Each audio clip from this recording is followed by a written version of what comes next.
Oh my Gleep and Glob, are we live? Hi everyone. Hello to all the party people. Oh, you added a DM screen. Nice. Yeah, that's what I was trying to figure out this whole time. Is how to make it not stick to my body. Because it was Fair. like one, too fucking giant, and two, it was just like moving everywhere I went. Not cool. Every time your fucking titties twist, it just like Yeah, it just follows me like one of those cheap Party City costumes that just like you are God. the DM screen. What's up, Jay Hello, Jay Moore? Moore. Howdy. So, welcome back to D&D Party and Chat. Yes. Last time we left off 2 weeks ago, so long ago. It does feel like an eternity. Yeah, it does. The party was instructed by one beautiful tiefling centaur, I know Selkie. which video you watched for that, by the way. Is it Guinea D? Yes, it was Jenny D's video. I saw the thumbnail and it said Tiefling Centaur, and I was like, God damn it, I know exactly what video Juby watched. I love her character. But this one Selkie was the owner of the nightclub known as the Nightmare.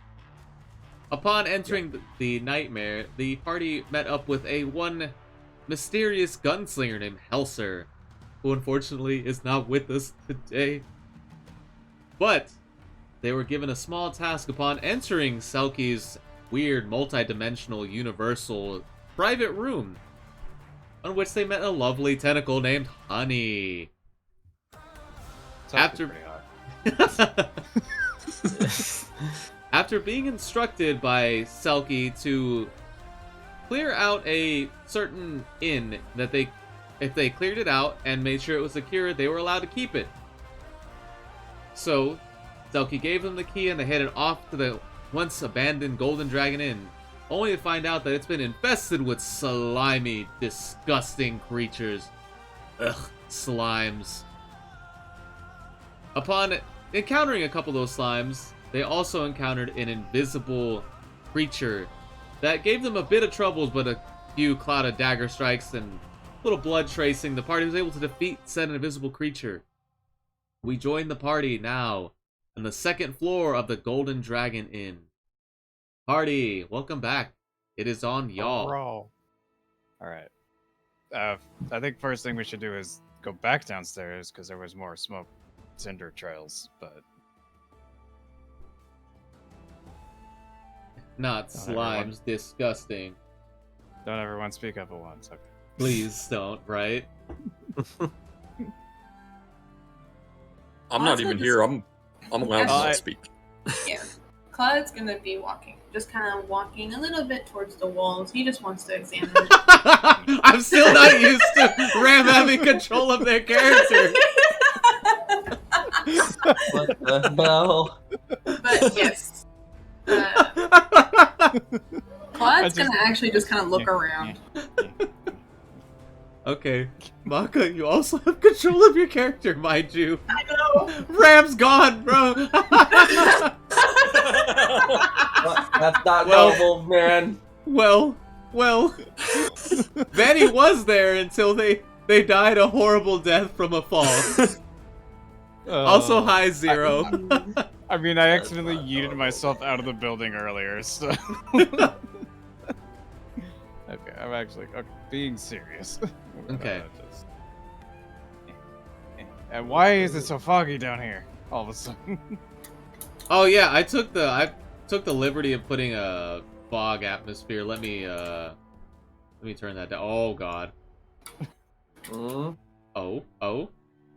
Where the hell did I put the fog? Wow, damn it. Ow.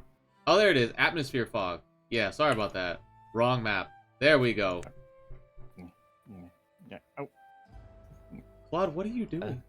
I'm checking the distance. Sorry. I was like, are they casting you hit- nuclear bomb? Like, what's happening here? If you No, hit 'cause- 2, you can use a normal ruler, not just the sphere. But yeah, I'm just gonna walk towards like that door. That's to the right. This one over here? The one that's open? Yes. Okay. Let's Alright. see. Okay, there it is. Now she's moving the character. They're Yeah. floating. They're floating. Oh my God! Did Ram just go? What is happening? What They're the possessed. heck? Alright. Claude's gonna stay like kind of right here. And he's just gonna kind of he's gonna start looking around, like there's that little book on the table. There we go. He's just kind of getting a little suspicious with everything. Okay. I'm kind of stuck. Ram. How? Oh my God, Ram. I'm so confused. How did you get stuck? I somehow got behind the staircase, and I can't get out. No way. I need to So- see this. Hold on. Let me find my way down there. That glitch never got patched. Eh. Oh, wait, what? Where did Yeah. Ram? Where are you? I I'm don't. under the stairs. How? If you could kindly just pluck me out, or spawn me a new mini. I'm legit stuck. Can't. Holy crap, Ram! How did you? How are we expected to defeat our enemies if you Ram, get how defeated did by you- stairs? How did you even get in there? I don't know. How? How did I physically can't even get in there, dude. Like I can't even click on your model. Dies. Are you sure letting us have Tailspire was a good idea? I don't No. know anymore. Okay, Thank you. there Thank you go. Fusion levels. Sweet Mordekainen. Fucking. So where am I? Where'd you put me? I put you on the stairs. Okay, Oh, there you there I go. am. Welcome Oh, back to the gosh. living Ram. Yeah. What the hell? Okay, I so fucking no clipped into the back rooms apparently. at least you only ended up at level 1, Ram. I'm very sorry to have derailed that. That was entirely by accident. At least was brilliant. Tailspire has like some input on their game now. Like, hey, you can kind of get lost in the back rooms on your map. Okay, Claude, I'm so sorry. What were you doing? Claude's literally just looking around. Like, that table is right next to him that has a little book on it. He's kind of just... He's keeping his distance for the fear of traps, but he's kind of just towards it. Okay. So, you notice that Helster's kind of keeping his distance? But he walks next to you. And he pulls out the key. And he starts... You can see through his mask. He's breathing very heavily. But he reaches in his pocket and kind of dangles the key in front of you. And tells you, you're probably gonna need this. Ram, what are you doing? Oh my. Mistakes were made just agreeing to have everyone get Tailspire. What the Oh. fuck is going on? I don't know. I got trapped in a staircase. My fucking mini's base is red for some reason. I don't fucking know. Alright, well, Claude's gonna take the key from him and nod towards him. Okay. He starts reaching for his mask, and he says, "There's something fishy going on here. I don't like this." And as soon as he says, "I don't like this," you just hear like a very deep grumble. Is it coming from him or just general? It's coming actually from the other side of... How do I ping? Can I ping on this game? I don't think so. Using the ruler is your best way to ping. Okay, let me use the ruler. Daddy ruler, sama. Oh, Jesus. Oh, yikes. From over here, you hear it. Oh, so it's around the corner. And you see this almost very elongated set of black gnarled nails that are very sinewy, as if it was made from like dead flesh. And you see a 5-fingered nailed claw to start to peer out, and then another one. And you see this elongated, almost like very distorted wolf face. Huh? But it's 10 feet tall. And Alright, it's got long, mangy hair. and its Just a eyes are fire just beast? glowing white. And it's just sitting there, panting very heavily, looking straight at you guys. Just. Dad? Well, inn's haunted, so let's just And before you even get to say anything, it charges. And it takes Helser, grabs him, and breaks through the wall. Oh my god. Oh, great. into the eternal fog. There's now a hole. There's a hole in the wall right here. Could just anyway. So that happened. That's basically Claude's thought too. Well, that happened.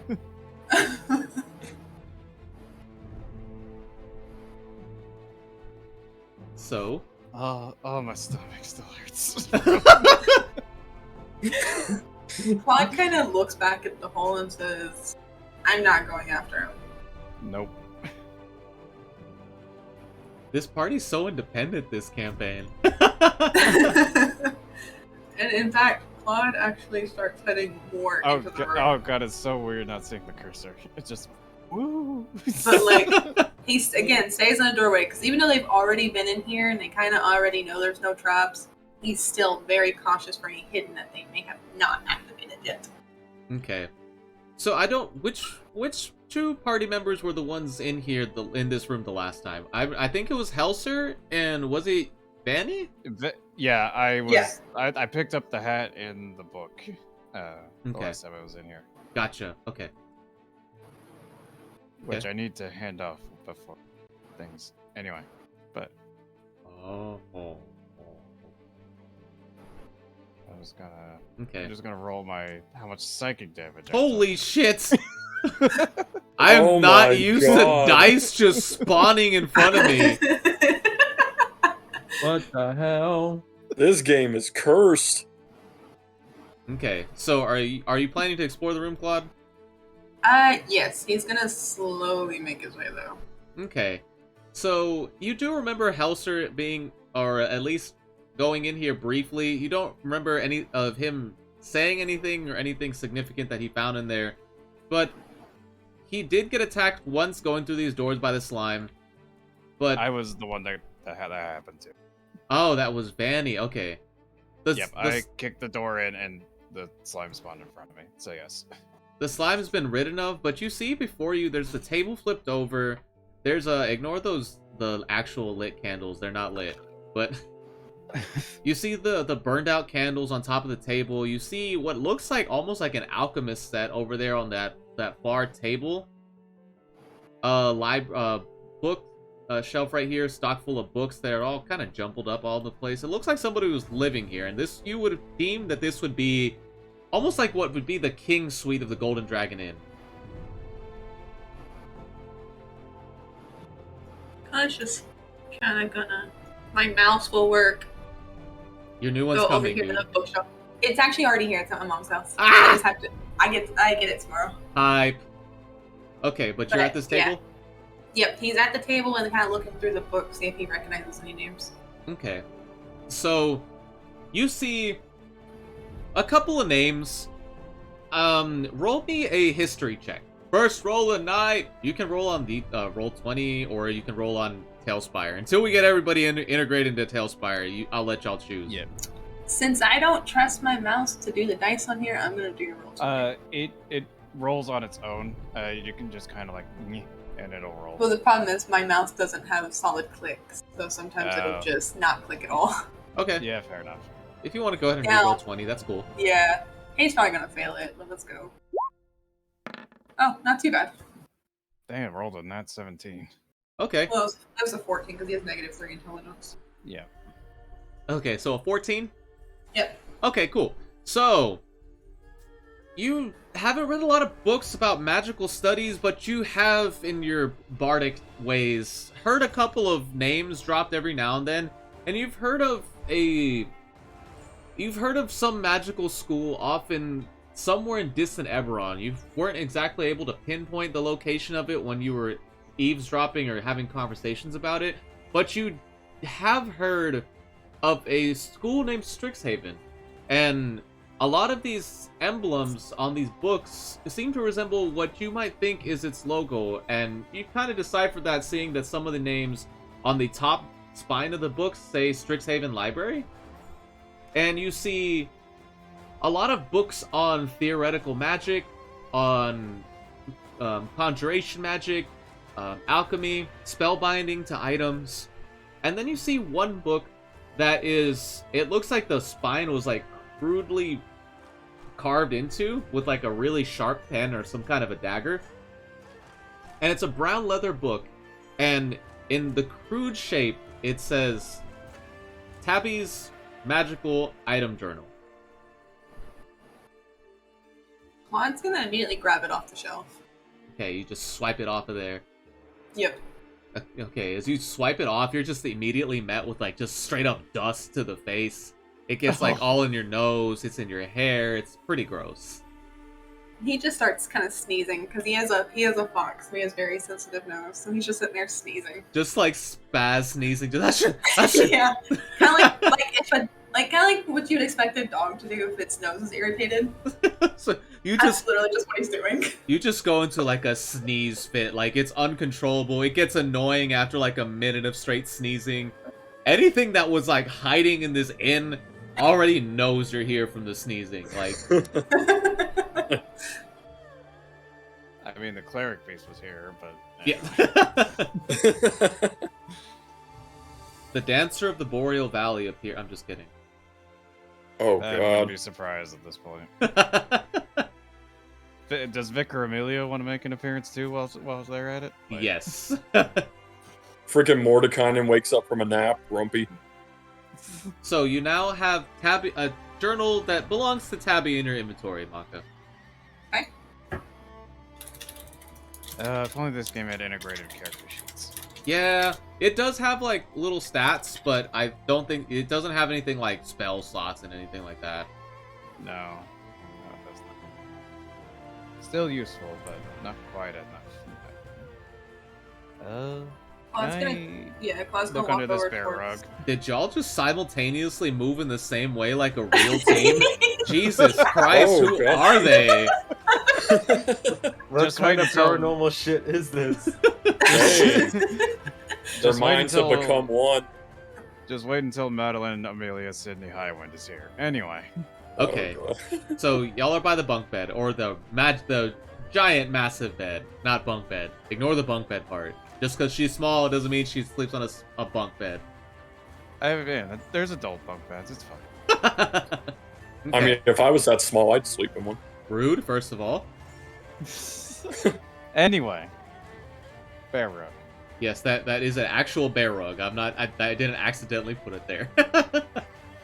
Yeah, I know. She wants to like move it, see if it's hiding anything. Okay. So you move it, it's coated in dust and a lot of dirt. You move it and there's nothing that's really hidden in there. Okay. It's just a normal bear rug. Nice bear rug, but it's just a bear rug. Debatable. I'd already picked the journal up from here, but I do want to see if there's anything else. Okay. Roll an investigation check. All right. Let's see, that is gonna be.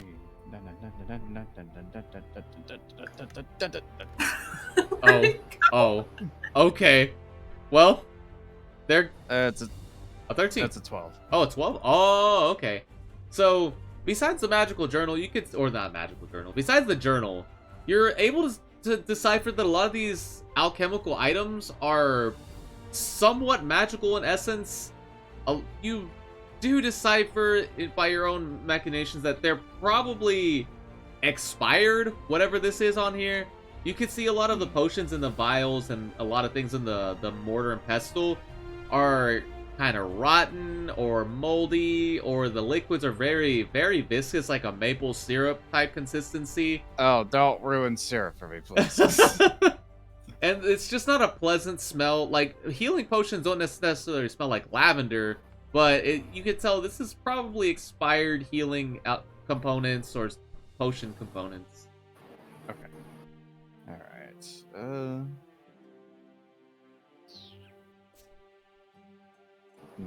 Claude's actually gonna approach Vanny and show her the journal that he found. The magical item. Okay. Can we like compare these journals? Like, Yeah.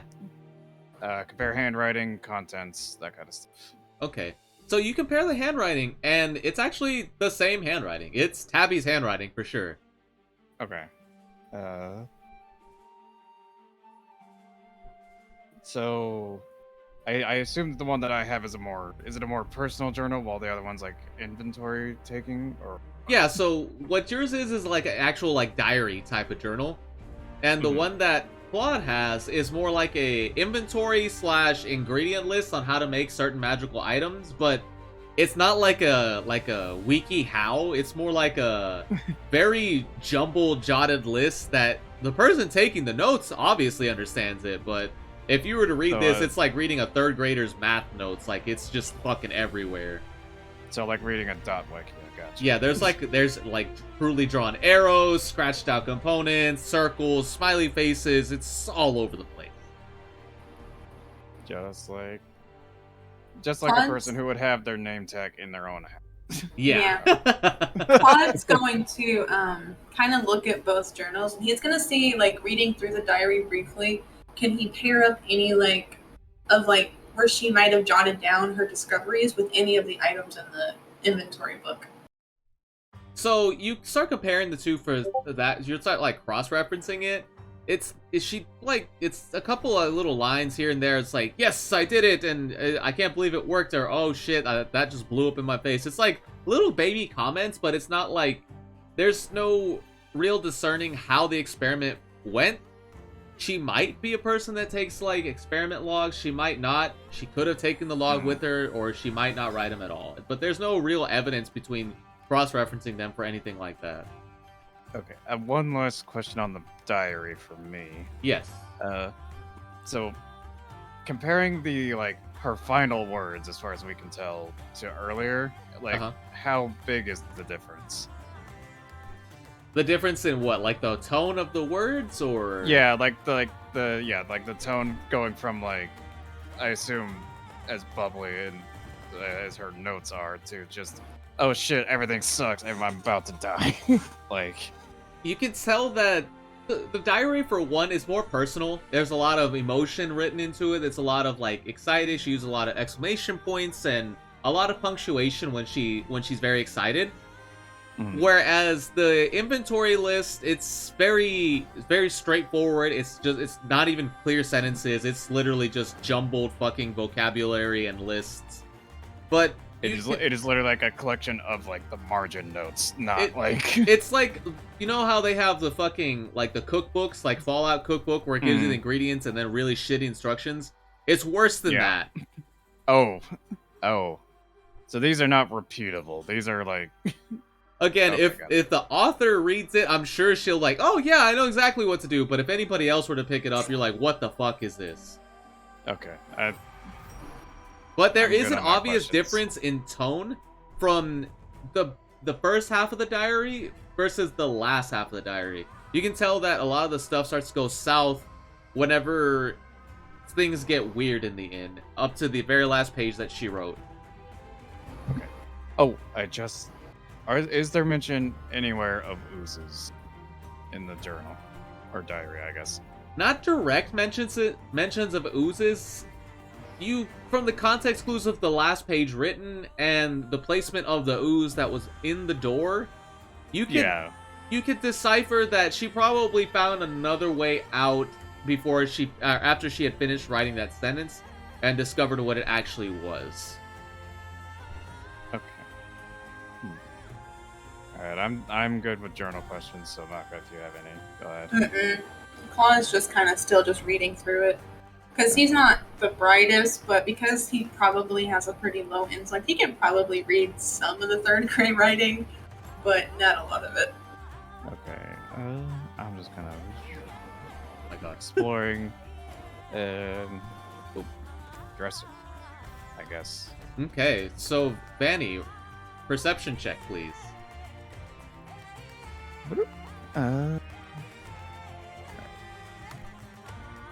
try and... Oh my god, the dice just rolled all over the fucking table. Oh god. Where did it go? It went boy. outside. It was an 8. Okay. A total of 8.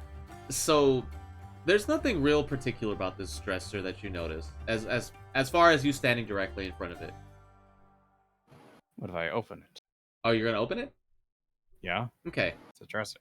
So, you open the dresser and you're immediately met with this gust of wind. As this isn't a normal dresser filled with clothes, as you see a giant hole that looks like a slide that leads down somewhere, but it's very dark. There's no light coming from it.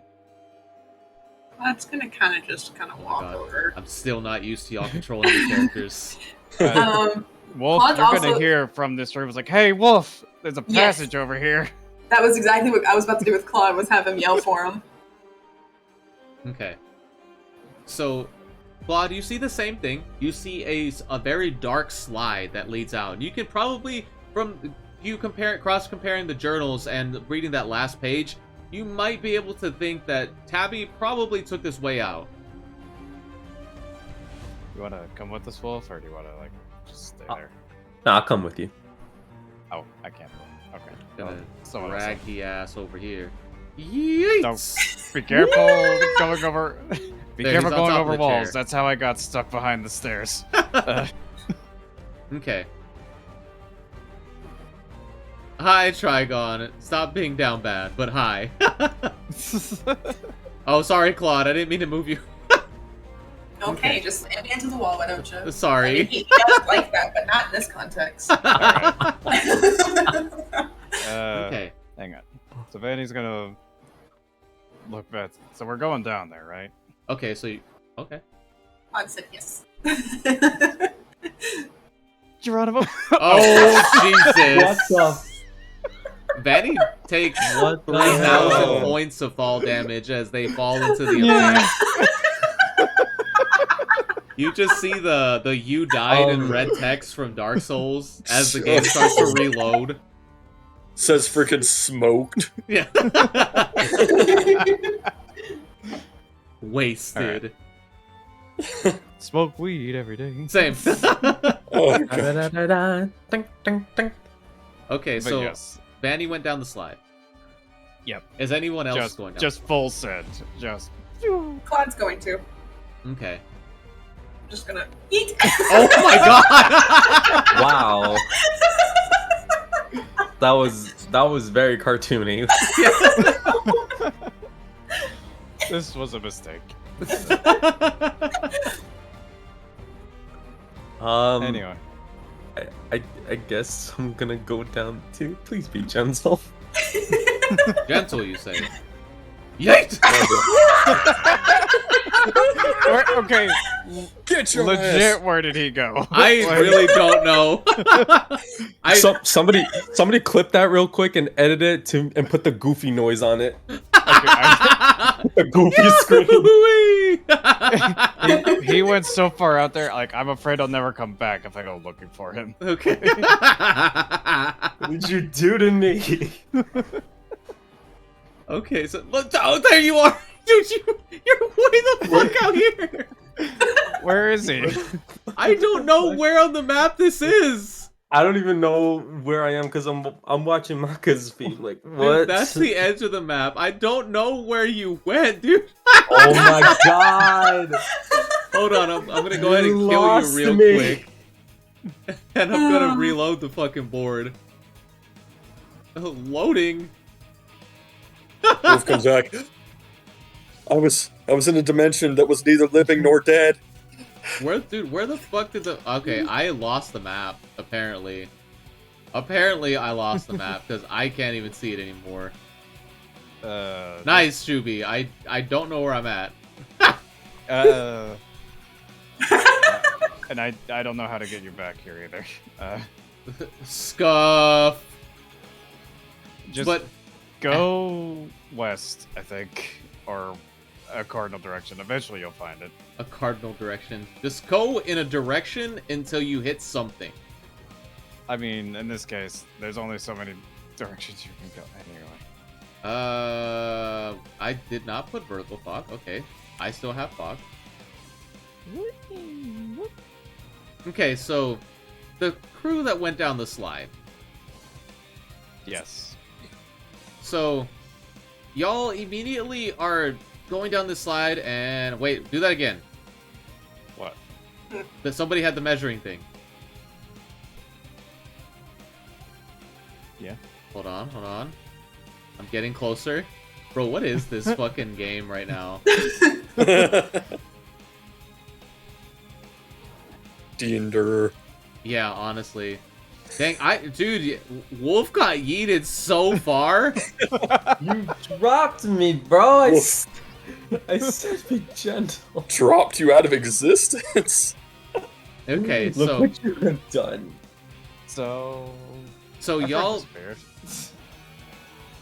y'all immediately are flung down the slide at a very unusual fast pace. And unlike what you would think a slide is, this is it's almost kind of damp. I'm not going to say the M word because Mako will hate me. Yes. Moist. Thank you. Damn it, Ram. Ram! But you descend down this slide at a very rapid speed, surprisingly, before you hit the bottom.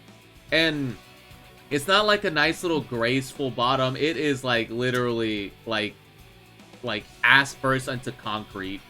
And then like the very Isma, put your hands in the air. yes. Very Emperor's New Groove. Y'all SpongeBob, land on your bottom. y'all collide at the bottom though, like very Rugrats style. And y'all just all kind of just end up crashing into each other at the bottom. Okay, I legit don't know where this map is. So I'm just gonna stop trying to look for it. Do I need to put the ruler back up? Yes. There you go. I don't even see it anymore. Dude, I broke my own game, lol. Oh We'll well. find it eventually. We're So- probably not gonna need it. It's fine. So, y'all are in the back alley of what you assume is right on the side of the Golden Dragon Inn on the outside. There's a lot of trash. There's a lot of old moldy garbage on the floor. It's probably not been traveled upon in a while. But y'all are on the outside of the inn. Probably took fall damage. No, it's a slide. I wouldn't count fall damage for a slide. Okay. Still probably hurt. Just, Landing on your bum definitely was not a good experience, but it didn't hurt as bad as, getting smacked by an invisible creature. Oh. So, party, y'all are on the outside. What would y'all like to do? Brown on the outside. I don't even know if I can do anything. You only got yeeted in the game. You did not get yeeted in character. Well, we should. Probably find a place to eat up and rest. Claude's Go like, over our findings. yeah, Claude, when he hit Vanny, he like instinctively turned into his like pup form. So he's literally just laying like upside down on his back with his paws all splayed out and just like kind of like imagine like the cartoon eyes spinning. Oh yeah, like the swirls. Yeah. That's just kind of how Claude's sitting there right now. Fair enough. Okay. So y'all are just kind of derping. I'm gonna suggest we go back to the nightmare. Claude barks in agreement. Oh, Yeah, he's literally stuck in pup form right now. Just Yeah, it's like a small little puppy bark. okay. So y'all are heading back to the nightmare? yes. Okay. So mind you, it is still nighttime. We'll say, like, for the sake of, like, time purposes, this is about, like, 1 in the morning. Mm-hmm. So y'all start to make it down the way towards the nightmare. And if you remember, the Golden Dragon Inn was on the second tier of Fleur de Sombre. And Mm-hmm. you're going down, you're seeing, of course, the typical shady people that you find during at 1 a.m. Like, it's like 1 a.m. Walmart. You find, like, the typical drunkard, You see a warforged, and she kind of looks like a doll. And you see like it walks around with its head hanging low, and you can see its arms are just kind of dragging. It might be drunk, it might be just malfunctioning, but it's starting to just walk down very slowly. But it pays no mind to you. And you get to the bottom of these stairs, and it's the town's guard don't usually show their face, but for this time you actually end up seeing one of the guards, but he's kind of eating like a pastry. He's got like a lot of jelly all over his face. He's got powdered sugar all over his armor. He sees you all like pass him, and he like drops the pastry like on the floor and just like starts pretending like he's like found something. He's like, you over there, stop right there, and he like runs off into the distance. What? Okay. So you all, for the most part, get there uneventfully, besides the guard that pretended like he was doing something. And the music is still booming inside. I mean, I know my, whatever.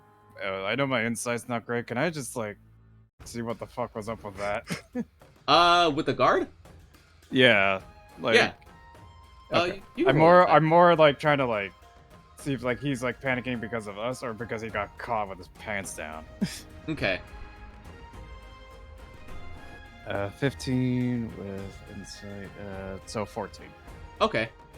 So,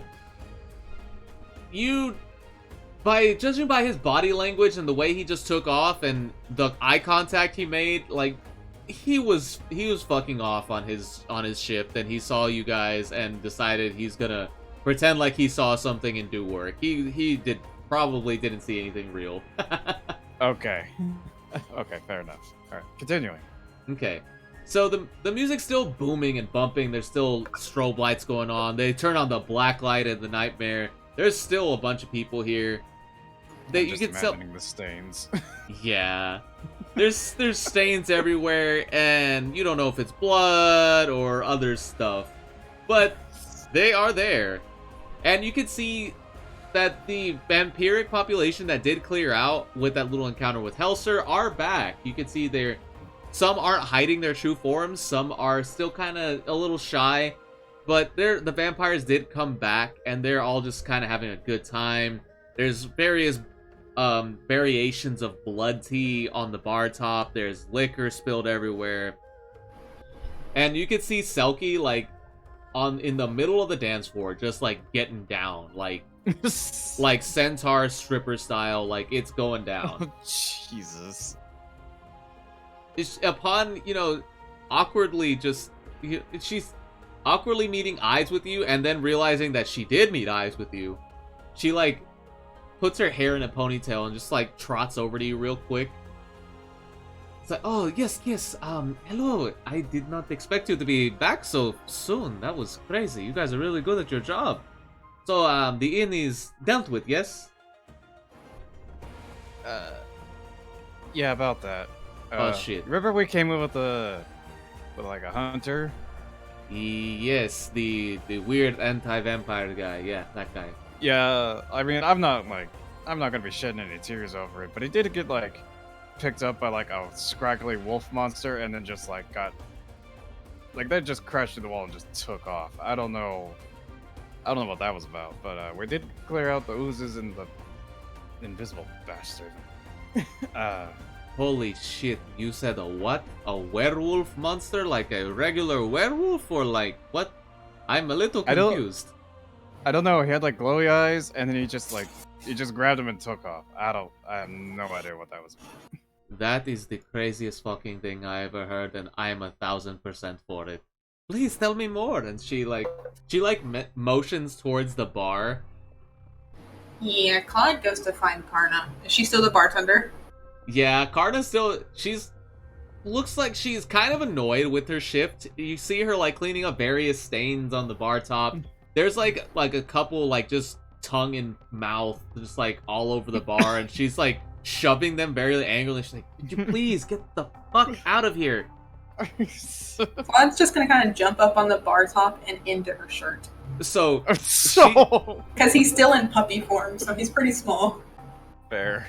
okay, question: has Karna ever seen you in puppy form? Yeah, when we first met, remember? She started Okay. petting his belly and stuff. Okay. She startled a little bit. You can feel like the tension in her body because she doesn't know like what just leapt at her. You can feel like the tension in her body though, and then you feel her take a very deep breath, and she's like, "Well, I guess that's one good thing to come out of tonight." And she reaches into her shirt wherever you are and just starts petting your head. Like, it's good to see you, darling.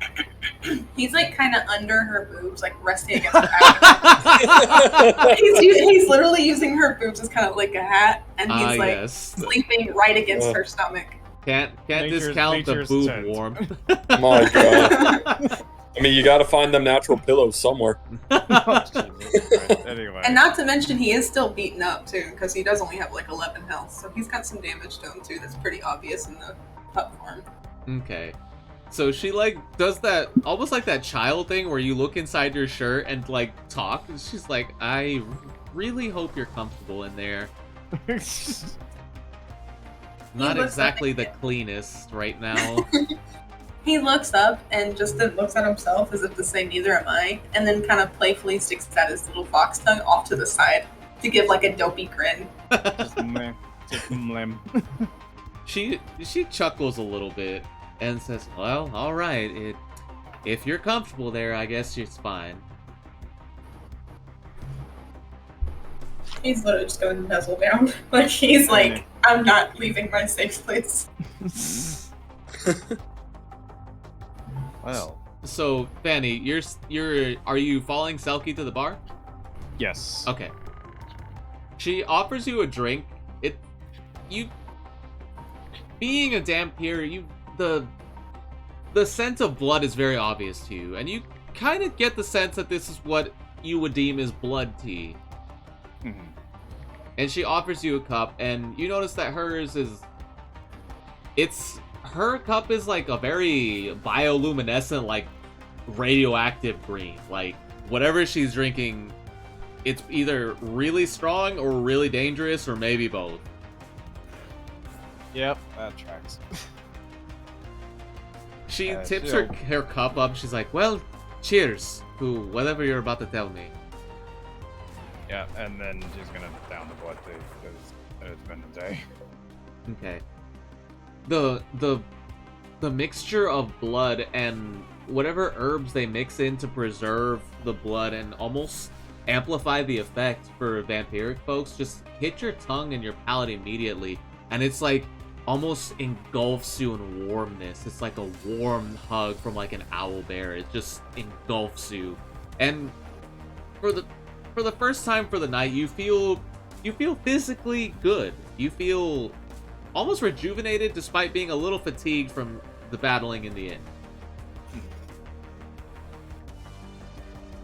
Now, tell me more about whatever happened in that inn and what happened to your the little companion you had in here. This is a very interesting story.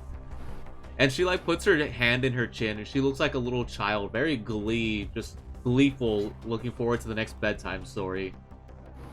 Okay. I'm just gonna speed this up. At first she just summarizes everything, all the battle that happened, and then she's gonna, out of her, I guess, whatever, inventory. She's gonna take out Tavi's hat and journal. Ah, what is this? And she'll, like, flip the hat out to show the tag. It says Tavi on it. Ah, Tabby. Interesting. And you found this in the inn, yes? Yep. Untouched for the better part of 5 years, by the look of it. Oh, this is interesting. I did not know that she was spending time in the Golden Dragon Inn, but I don't really talk to Tabby on a personal level.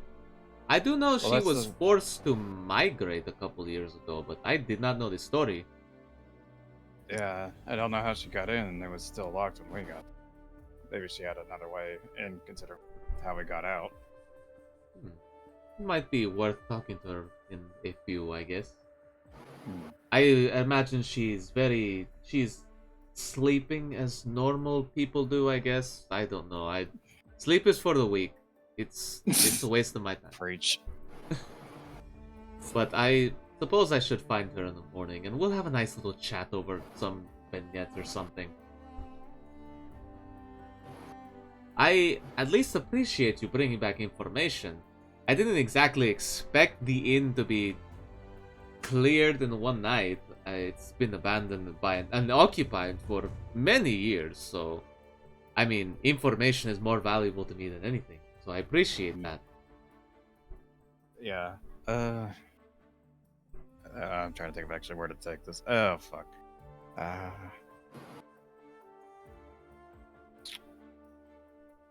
Yeah. It looks like oozes attacked a while back because we found a lot of smoke trails and some of them still hanging around. So Oozes, you say? Like slimes and weird things like that? the acidic, some acidic green slimy things. Yeah. Oh, that's interesting. Typically, those don't hang around our city. That's interesting. We deal with a lot of ghosts and crap like that, but not slimes. And I don't know if it's anything, but I might keep it in mind. I'm pretty certain I saw Tabby heal herself with acid the other day. Interesting. I will have to keep that in mind. This is interesting.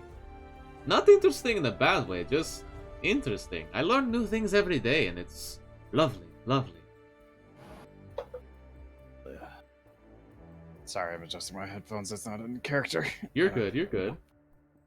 I think that's everything I have to give her, information and item-wise. Okay. Well, I appreciate the time. This is, most educational, as one would say. Indeed. Well, if you ever need information or anything like that, or maybe you need a couple of gold pieces, you know where to find me. I always have things to do. Absolutely. But please enjoy yourself, dance, drink, whatever you want. Don't worry about paying anything. You've at least brought me information. Everything on the house is free for the night at least. Well, I appreciate that. And as they part, she'll go join Karna and Claude at the bar, or wherever they're at. Okay. So Karna and Claude are just hanging out at the bar, and Claude, as Maka said before, is still inside Karna's shirt, underneath the boob meat.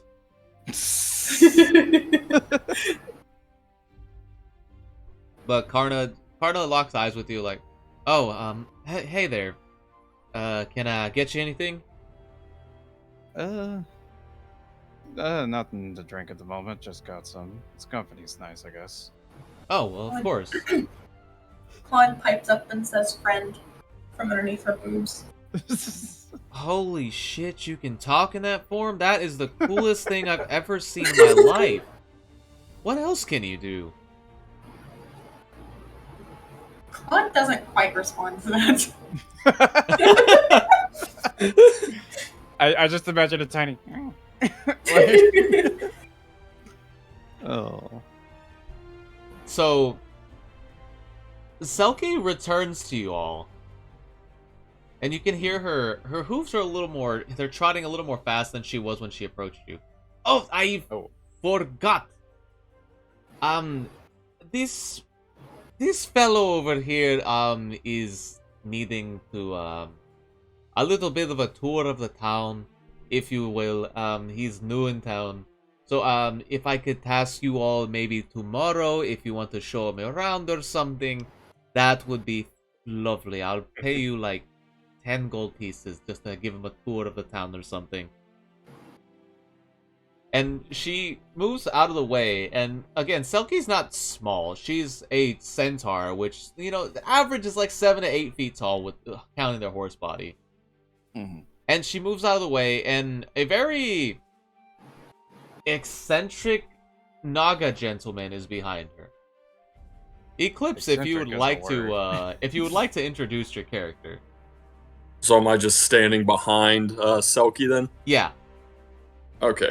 It's like, oh, you're speaking about me now. Oh, okay. Not usually used to people talking about me. Hello, Edivar, renowned alchemist, scientist, explorer, researcher, local hermit. He just kind of like raises his hand, kind of like just a standing wave, doesn't even shake it, just goes with a weird, just like really awkward, kind of twingy smile. He's definitely, got a few screws loose. Do you know Jethro? Pardon? Never mind. You remind me of a friend of mine. So you need a tour, I hear? Oh, yes, absolutely. Just got here, saw a nice, bright, shiny building. I thought there would be magic here for me to research, and the vampire folk here, not very forthcoming, not very helpful. And I was asking that one fellow over there about his fangs and the possibility of extracting them for research purposes. Yeah, that's not exactly ideal to ask to someone who's still living. Well, unliving, I guess. You're right. He's so much more useful if he's dead. They rarely ever argue. And Claude kind of like pokes his head up between Karna's boobs with his head tilted as if like he's just like kind of Ray. looking at him like, what the fuck? What is our luck lately? Edivar just kind of seizes. I just Oh, go want ahead, an bro. animation of fucking Claude just raised periscoping out of fucking Karna's shirt. When Edivar just kind of sees that, because Edivar never saw Claude even go into the shirt, like, my god, this woman's just given birth to a canine. What the Fascinating. This- Through her chest. No, that's a. Claude just kind of looks up at Karna like, are you hearing this shit? Karna is, if you could hear an eye roll. You can hear an eye. What? She takes the biggest sigh and just reaches for this bottle, and she opens it, and it's just the strongest smell of absinthe. It is just fuming in the air, and she downs the bottle.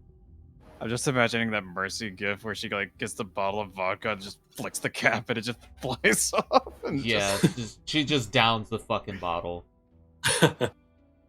Oh. Claude kind of Boy. like licks her chest like to kind of calm her down. And it's like that. He's not like licking her breast, but he's licking more like her sternum, and he's like trying to Roll like, to not choke on fucking absinthe. yeah, he's like trying to calm her down, like take her mind off of how annoying this new person is. Oh, wait until Claude meets fucking Madeline. And Selkie clasps her hand together. I will leave you all to the newcomer. Again, don't give him a tour in the middle of the night when there's like literally nothing open. But whenever you get the chance, maybe meet in the town center in the morning or something. I don't know. Just give him a tour, show him around whatever hospitality we give on this crazy fucking island. Yep. Anyways, I got a date with like a fucking giant and another centaur, so I will see you all later. Fascinating. Anyway. I could only imagine the offspring of a giant and a centaur. Yeah, Claude's even. You can see kind of the cogs turning in Claude's head too as he's sitting there like, how would that work? Just the biggest blap of just doo doo doo doo. Yeah, because he even still has his like tongue off to the side, all dumb. So his face just looks total No, dirt it's not as even he's sitting there the- thinking. It's not even the Jeopardy noise, it's dial up. Yeah. So, are you all, what are y'all doing? We need sleep. Okay. First of all. Yeah, So I are want to you- go to bed. Okay, where are y'all sleeping, first of all? That is an excellent question. Full of great questions. Mm. Is there a place here to sleep? Still boss's place. It's a nightclub. You probably get the feeling there's nowhere to sleep. Fuck. I guess it's back to the fucking Banshee Demon dungeon. I would rather sleep outside. I would rather sleep outside in the horse stables than fucking go back in there. Oh, that's really our only option right now, unless we want to renovate the inn overnight. So, Claude just kind of hides himself again as if, like, that's his answer. He's like, I'm sleeping right here. I'm sleeping wherever she is. Edevar just kind of peeks up like, Banshee, you didn't happen to extract her larynx, did you? no, we were a little more worried about other things. Anyway, Shame.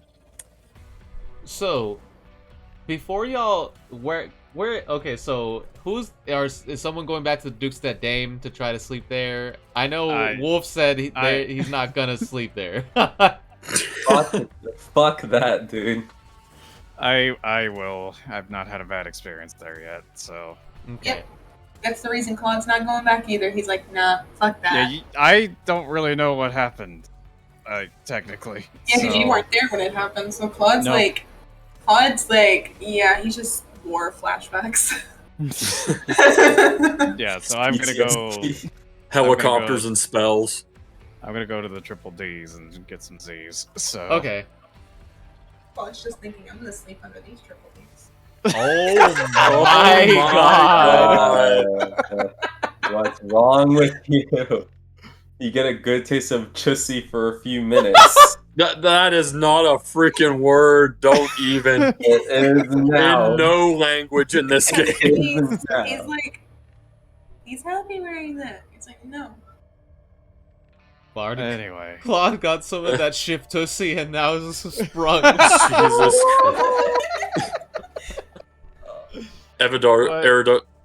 Edevar's just kind of looking around the club like, plenty of specimens along the surfaces here to extract and concoct. With that, can I do like a grapple check to just pull him by the collar? Sure. Edevar, are you resisting this? Well, Edevar's just kind of like talking to himself, so he's not really aware of what's happening, so probably not.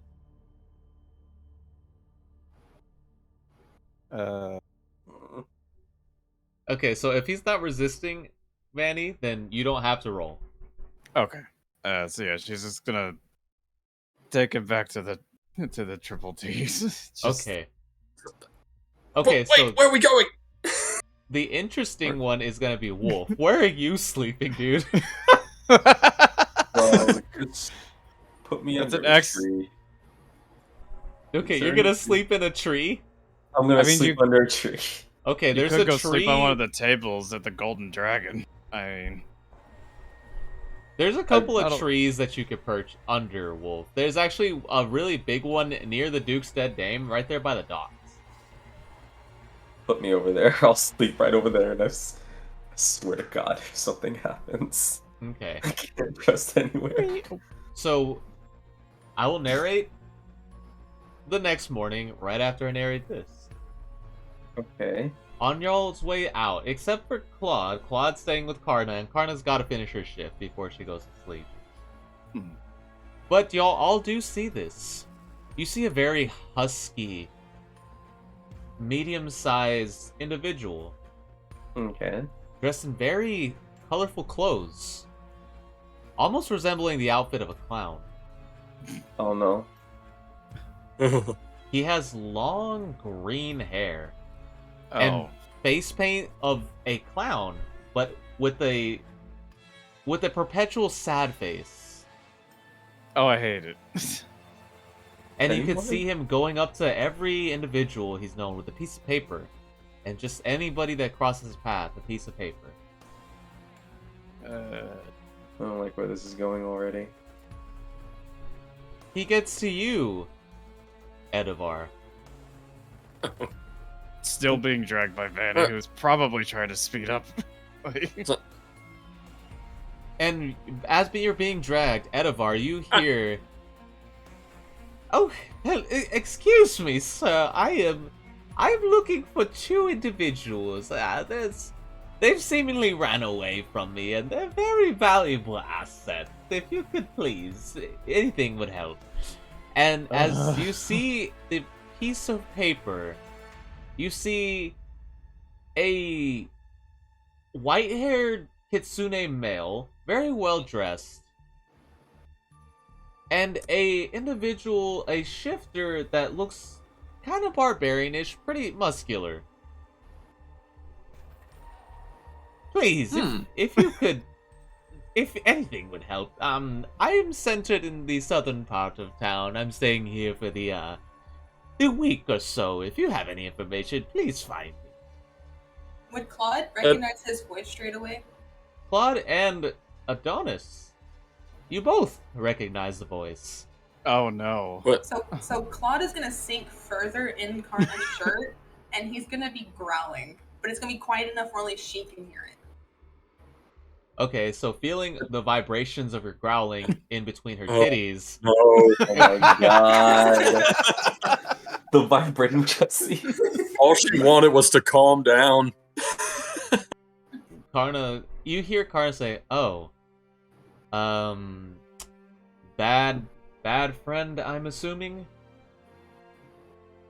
Claude kind of just speaks up, abusive bad friend.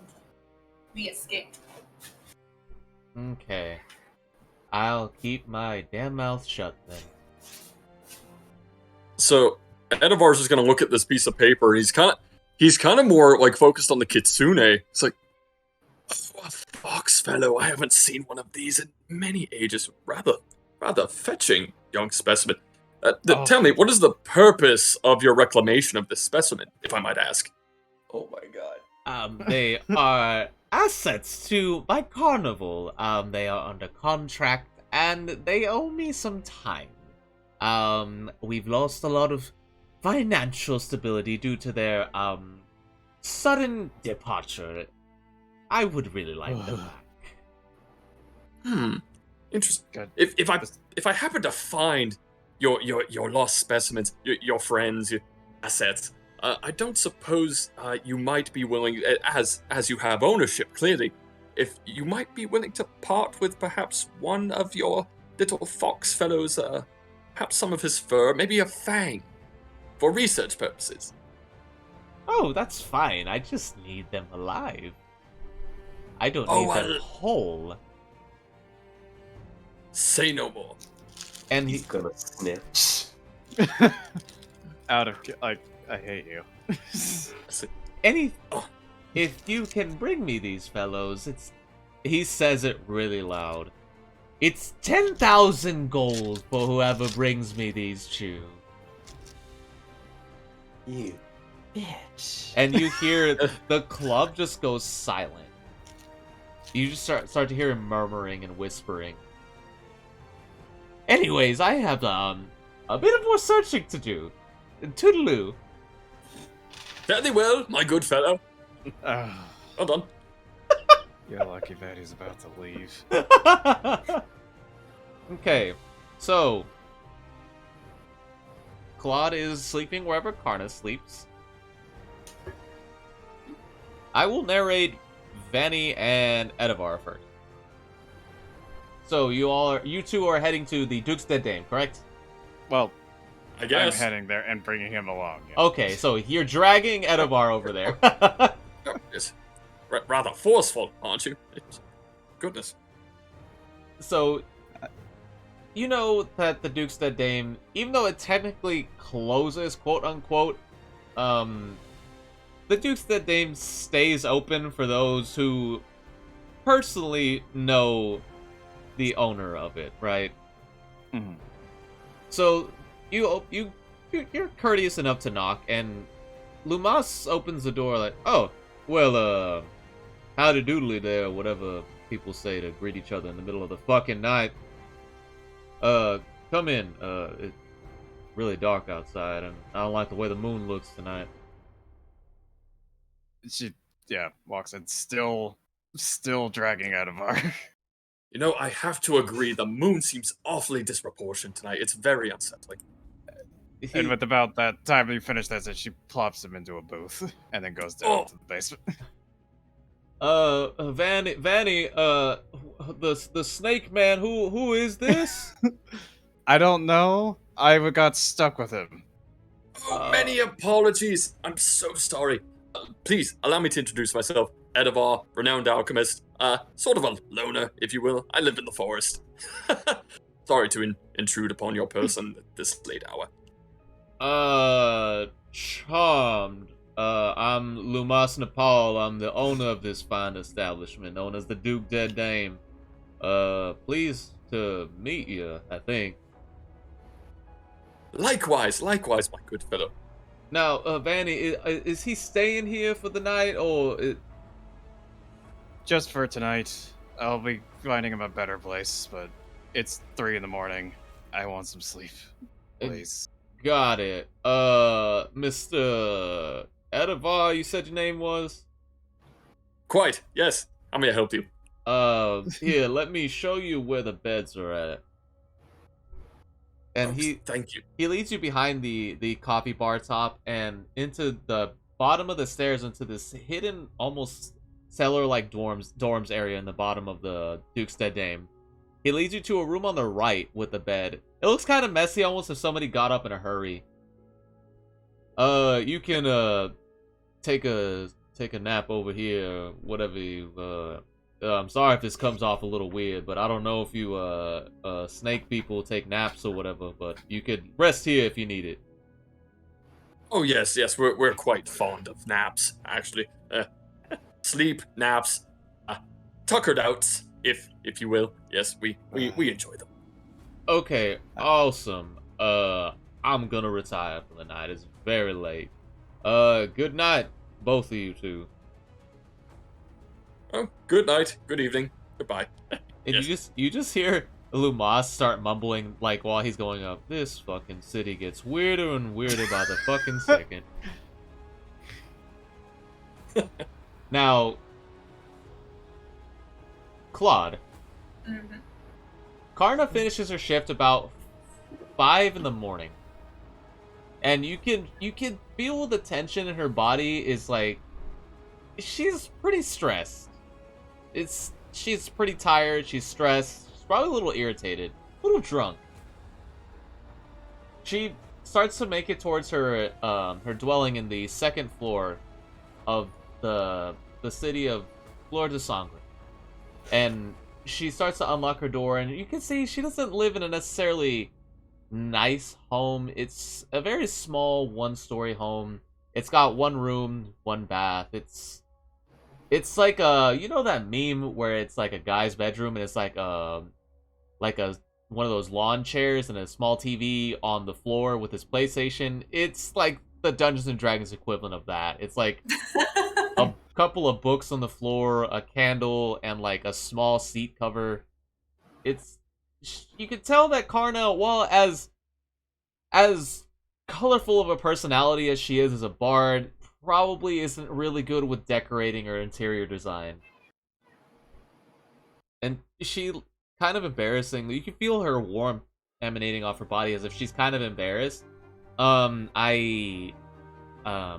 This is me. It's a little embarrassing, but I didn't expect to have guests anytime soon, so sorry. Claude kind of hops out of her shirt, and like right before he lands, he turns back into his human form. And he looks at her and says, "At least you had a bed." Yeah, that's true. So, are we retiring for the night, or? Claude nods, but he still seems pretty bothered by having heard that clown. Is there, something you want to talk about that guy? Seems to be a little nervous. Like, he doesn't really want to involve her in that because he feels like if he does get taken to leave, then he doesn't want her to be taken as well. I see. Well, You don't have to worry about me. I'm fairly slippery, as one would say. But as far as letting them take you, there ain't a bone in my body that'll let that sleazy, fucking sweaty fuck of a clown take you. Trust me, I would rather die.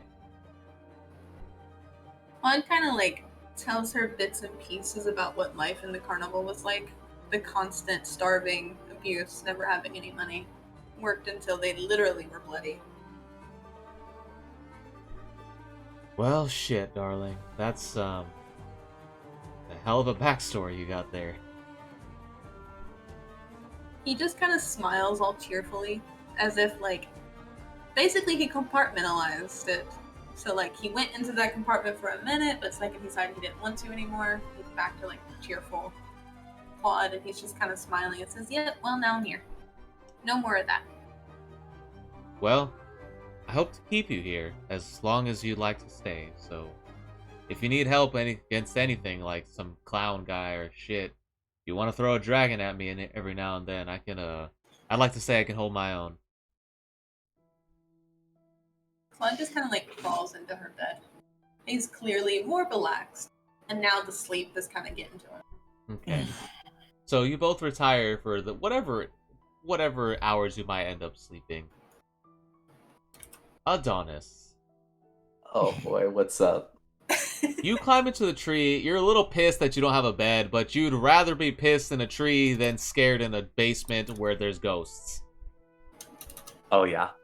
So you get about 2 hours of sleep. And you hear like a screeching. Oh fuck. And you look up and you get curious, so you start to peek through the leaves. And you can see this almost like black mass of flying flesh just fly over the city. God. And something lands in the tree. And you see almost like worms squirming around in the tree now. They don't attack you, but they do fall in the tree, and they just kind of like, you know how Oogie Boogie, when they take off his little claw thing and his little bugs go everywhere? It's kind of like that. I that's grab what all the it's stuff about. and all the bugs that are Oh, his yeah. mass spill out. But other than Yeah. being disturbed for maybe a good 30 minutes of just pondering about that, you do manage to find a restful enough night after that. Let's say it sweet again. I don't know how you would get any sleep with just bugs. If you, Definitely see a doctor when you wake up. I don't think those exist. Plus, even if he wanted to, Claude has the money on him. Oh, Oh no, it Yikes. does. He carries all of their belongings. Oh dear. So, the morning, well, I guess for some of y'all, the noon sun isn't not exactly a welcome one, but it is a welcome to the day. You all recover whatever HP y'all lost. Y'all are at full health again. But the day is yours. You are greeted to a brand new day. So, since we did a long rest, could I go ahead and concoct one of my elixirs? Yeah, you can do that. Sweet. Roll your die for that. Yeah, gotta roll a d6. Gonna do this on roll 20. And it's a flat 1. I Fantastic. believe that is a healing potion. Yes, it is a potion of healing. The drinker regains a number of hit points equal to 2d4 plus my intelligence modifier, which should be I think. Yes. Nice. So So- 2d4 plus 4. Add a potion Nice. of healing to your Goddamn. inventory. Doing that right now. Okay. I'm at a character crossroad. No pressure, Ram. No pressure. I know, it's just, do I have Vanny leave now? Because she has handed over everything she needed, that we're gonna need. But also...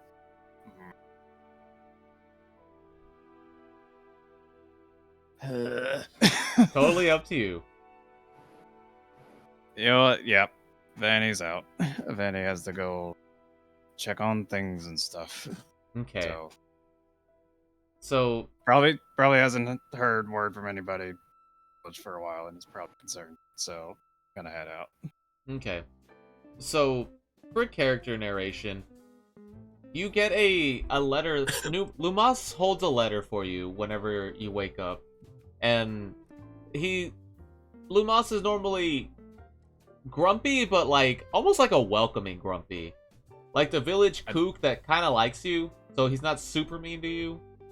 So he's the Grunkle Stan. Yeah, he's Grunkle Stan, but he's unusually stoic when you see him, and he hands you a note, Fanny. Your village, the school.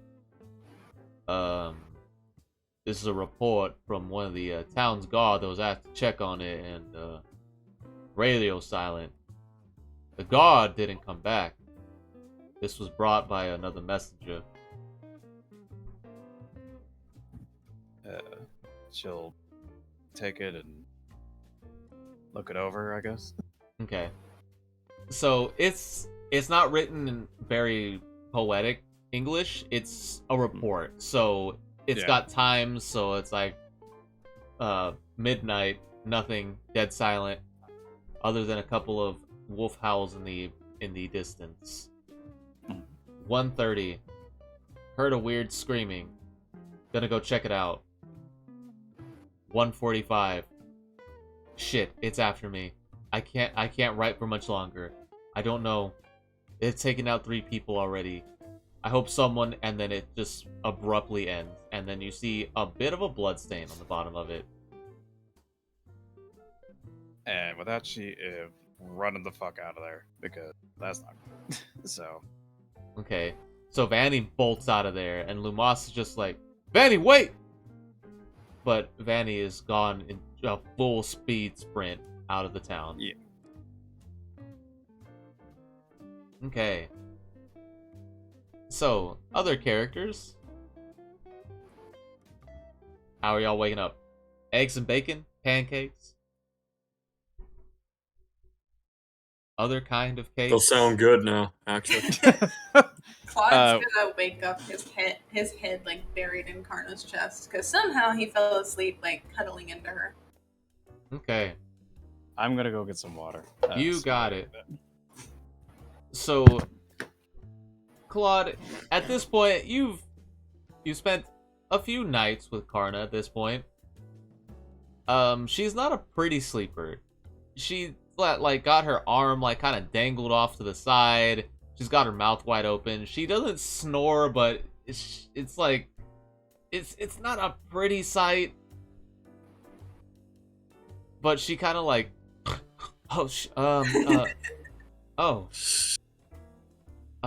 good morning. Claude's just kind of sitting there admiring her. You lock eyes for a very long time. Yeah, like he doesn't even care. He's just like puppy love stage. Oh, Adorable. I can't break up that moment, damn it. I'll let y'all have it. you hear Careless Whisper being played on a pan flute somewhere.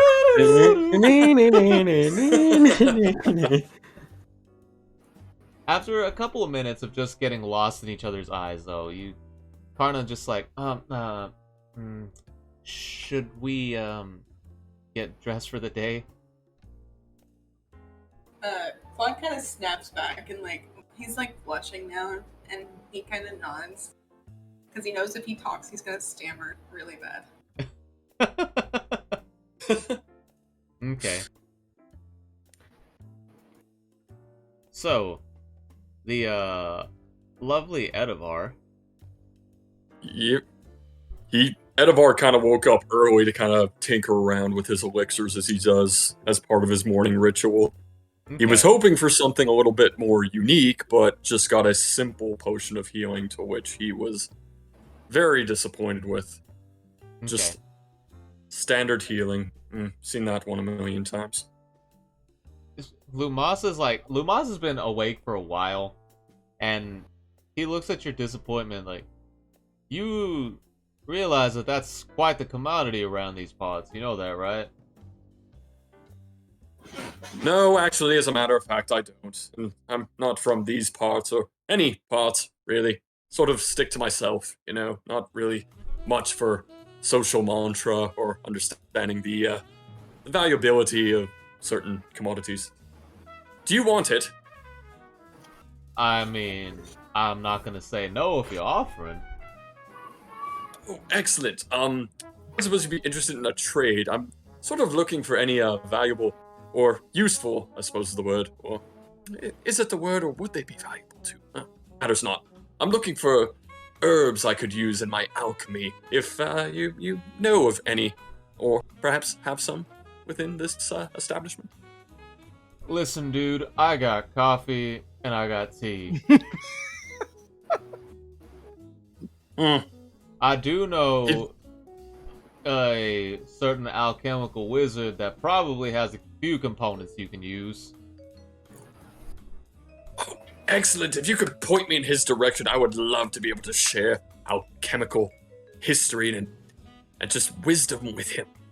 It's been so long since I've met an equal. Her name is Tabby. And she is the proclaimed wizard around these parts for alchemy. And he leans in closer to you. However, I see you are a very eccentric person, to say the least. If you fuck with Tabby, I will have this whole fucking town on your ass. Do you understand me? Oh, no worries about that. I've no interest in the physical activities of other races, so no such needs to be procuring physical relations with said Tabby. And he just kind of plants the potion of healing in his hand and just says, "Thank you very much for the information. You've been most helpful." Of course, Tabby's in the town center. You'll find her in a pretty shabby little shack, but she makes it her own. Oh, I live in caves and in trees, so a shack is a palace to me. So thank you very much. You've been most helpful, kind gentlemen. Thank you very much. Of course. And he goes back and he chugs an entire pot of coffee. Very much like Karna with the absinthe last night, I see. Yeah. Adonis. I imagine freshly hot off the burner. Oh, it's steaming fucking lava. The people in this town are most thirsty around me. Interesting. Adonis, you wake up and you have a crink in your neck. Trees aren't exactly the most comfortable thing in the world, but you did get a decent enough sleep. Just 10,000 years. Yeah.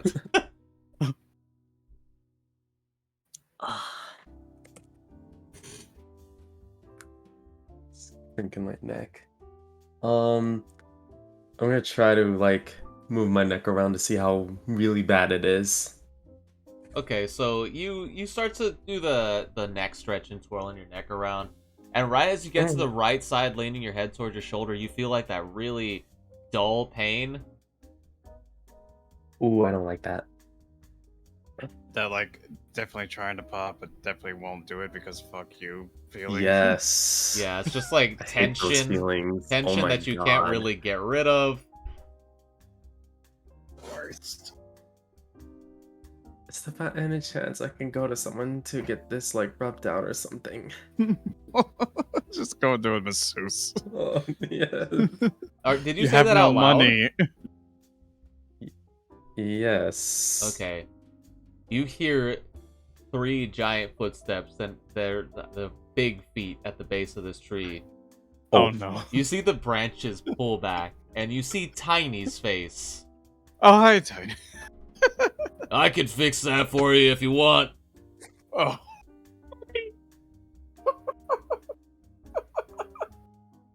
This Yeah, is 'cause- the fucking stream. That's what this is. Like, up until this point, Claude was the one that always helped Adonis when he had like muscle aches.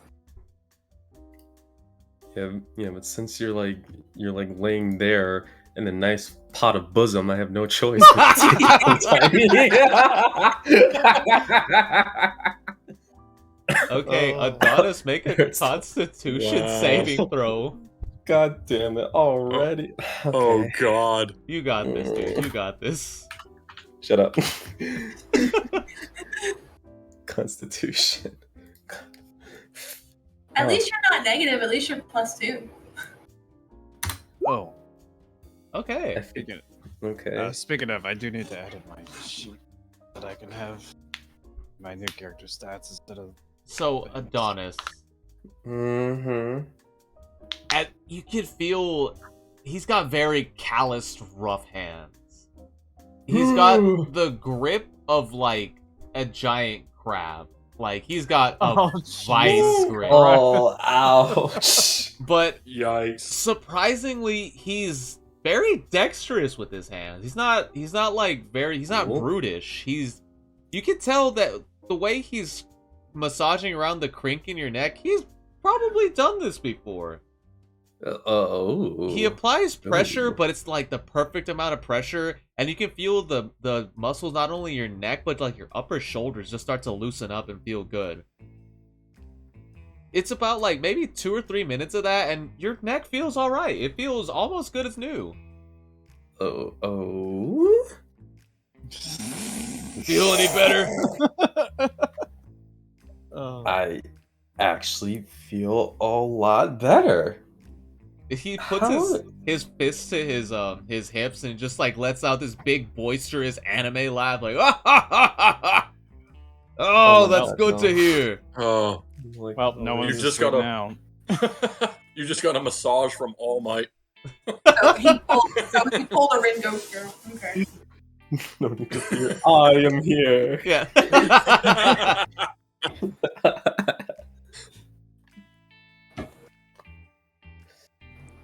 My only question is, where did you learn how to do that?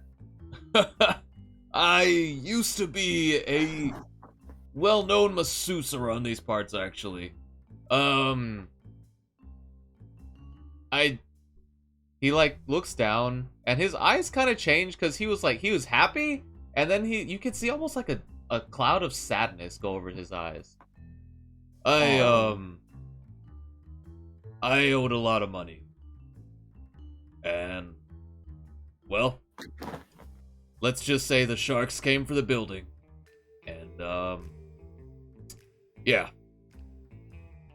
That was 2 years ago. Anyways, that's neither here or there. I'm just glad I could help. Can I buy you a drink? He like slaps his hand on the back of your shoulder and you just feel like stinging. And undoes all the work you just He's Just immediate God back to damn the it. correct. He does the boisterous laugh again. You can buy me anything you want, kid. I like you. And again slaps the back and it's just like stinging.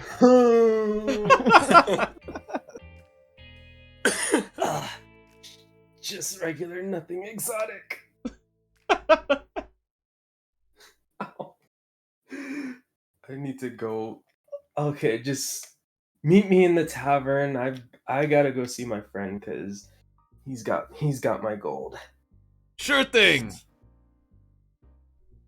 And you see Tiny walk off.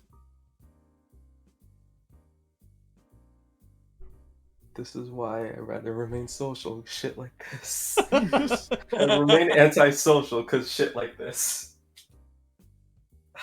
All right, where's Claude at? Let me go get some gold. Okay. You remember that the living quarters are on the second part of the floor to Sombre, so you travel up the stairs, and you do manage to find Claude and Karna hanging out on the top side where it would be like around a fountain in the center of the top part of the living quarters. How romantic. I love the spite in there.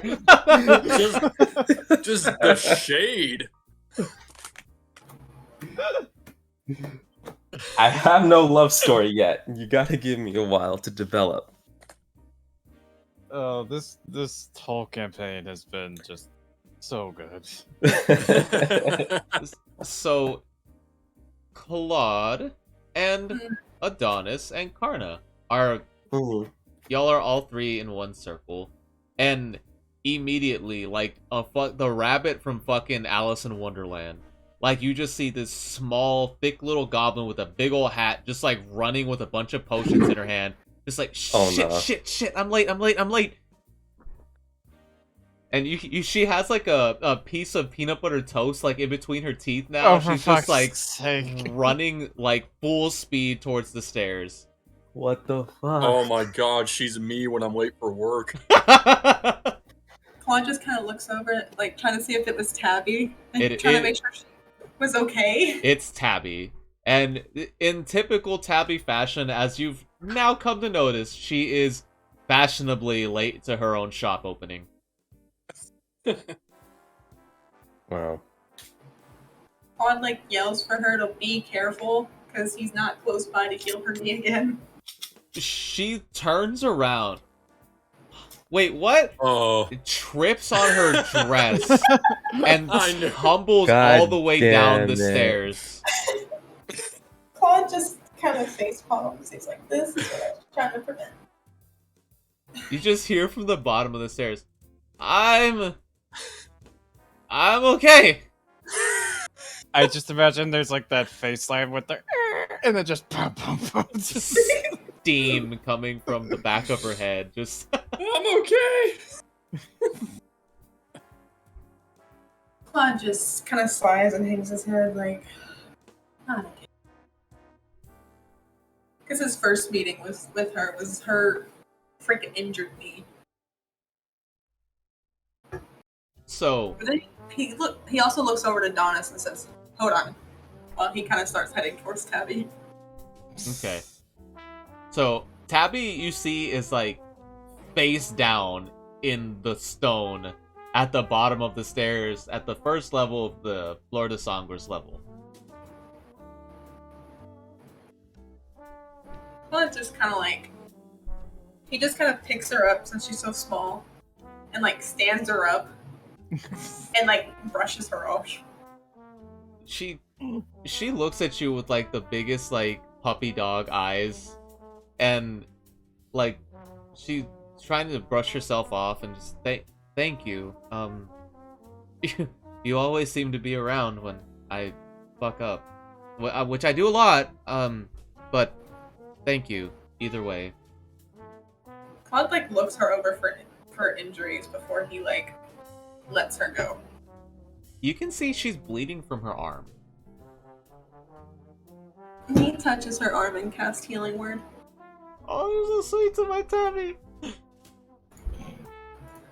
She again, like it's like it stings for a little bit, like when you put like alcohol on a wound, and she's like ah. And after a while, you can tell it kind of soothes her a little bit. Why? Can I ask you a personal question? Claude just kind of like looks at her and like tilts his head, his ears kind of flicking. She looks at you like and locks eyes. Why are you so nice to me? Claude just kind of gives like a big old smile and says, "Because people weren't nice to me. It's just my thing Oh, to sorry, do good." that was not on purpose. Claude just like, he's just sitting there. It's my turn to do some good. I haven't done much of it. Well, thank you. I'm not from this town, and it seems like everybody in this town wants nothing to do with me, so thank you for always being so nice to me. It's Claude just kind of nods. He's like, "Yeah, I know the feeling. I'm from the Demon Waste, and now my old master has started a witch hunt for me. I am well aware of how that feels. Yeah, being a castaway from Strixhaven isn't exactly the easiest to find work either, but again, thank you. Flood nods and says, "Now, I do believe you were late, so you might want to, head out." Shit, I am late. Okay, Toodles, and she dead sprints all the way to the town center. Flood kind of just turns and just walks back up to Karna and Adonis, having done all of that in front of them. Karna just looks at you, Claude, and just, that Tabby, she's weird, adorable, but really clumsy. I don't know how she hasn't blown herself up yet. Claude just looks at Karna and says, "Yeah, I can agree on that. Yep." But then he kind of turns to Adonis and says, "Oh yeah, you're here. What'd you need?" Dang, bro! Cute bitch. Alright. I love listen. the cattiness.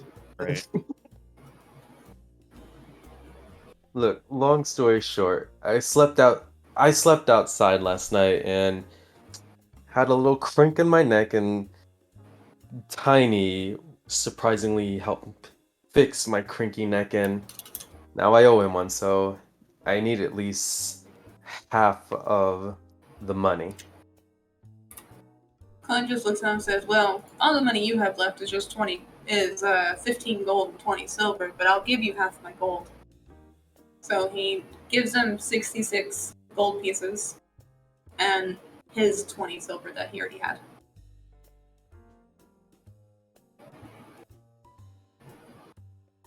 Thanks. Claude just looks at him and says, "Who was the one that broke the broom and made a mess?" Hearing that, I take a deep breath and just back away slowly to only come back and kick him in the face. Oh my god. Roll an attack. And then Claude's also going to roll to dodge. Okay, so it would be a dexterity versus a strength roll. Yep. Is it saving throws or is it just... It's a competition roll, so whatever you're using to dodge, whether it be athletics, acrobatics, if you have dodge, maybe, but I don't think you have dodge. No. He's going to use dex because he has a proficiency in it. Okay. So he's going to do acrobatics to kind of try to jump backwards. Okay. Yes, Oh, not one. Holy shit. Okay, so you plant your boots to try to do an acrobatic flip out of the way, and you slip on some kind of a puddle, and you lose your footing, and you take a boot right to the face. To the head. Take 1 point of damage from the boot to the face. Claude's just gonna look at him and is like, "Yeah, remember that next time you are down." So the guard, seeing this, runs over. Oi! What the hell's going on over here? Claude looks at Adonis coldly and says, "Maybe next time I'll turn you into a clown." I stick a middle claw at you. The Claude guards. reminds him... Sorry, you go ahead, JB. No, the guard is about 10 feet from you, like jogging at this point. Oi! You fighting in the streets now? What's the meaning of this? Claude just looks at the guard and just says, "He kicked me. I Oi, didn't do anything." And Just a little disagreement. oi, I'd appreciate it if you didn't settle your agreements out here on the streets, you know what I'm saying? Do in the back alleys or something, not in the middle of the street. Don't want the citizens seeing fighting's acceptable. Claude just looks at Adonis and says, yeah, last thing you need is to bring attention to us, to bring the clown here. We ran for a reason. Don't forget, piss me off, and I'll make sure you go down with me. Claude just looks at him, I'd like to see you try. Alright then, break it up, break it up. Don't want to put two of you in jail, do I? Claude just looks at him and is like, chains are no stranger to me. Well, you might be real comfortable then if you don't watch it. Now move along. Claude like swipes back his half of the gold, leaving Adonis with only like 15. And then just goes back over to Karna. Yikes. He's like grumbling under his breath, useless wolf. Oh, Jesus. Yikes. Bloodsucker. Oh, Jesus. hey. Khan just flicks him off and says, I'm only a bloodsucker because of you, Okay. weakling. Oh, jeez. Weakling? Who was the one who carried you all the way back here just to get you help, you asshole? Oi, didn't I say break it up? Move along. Separate you two. Khan looks at Adonis and says, that means you. Go. I'm here with her. See how So, easy it is to turn on your friends. I wish I'd never met you. So, Adonis. A hooded figure wraps his arm around you. Oh, god damn it. Oh, there you are, friend. Hey, how you doing there, buddy? Hey, come on. I gotta take you over here. Come on, I got something to show you. I found it, dude. And you hear a whisper near. Don't turn around. Go along with it. They found you.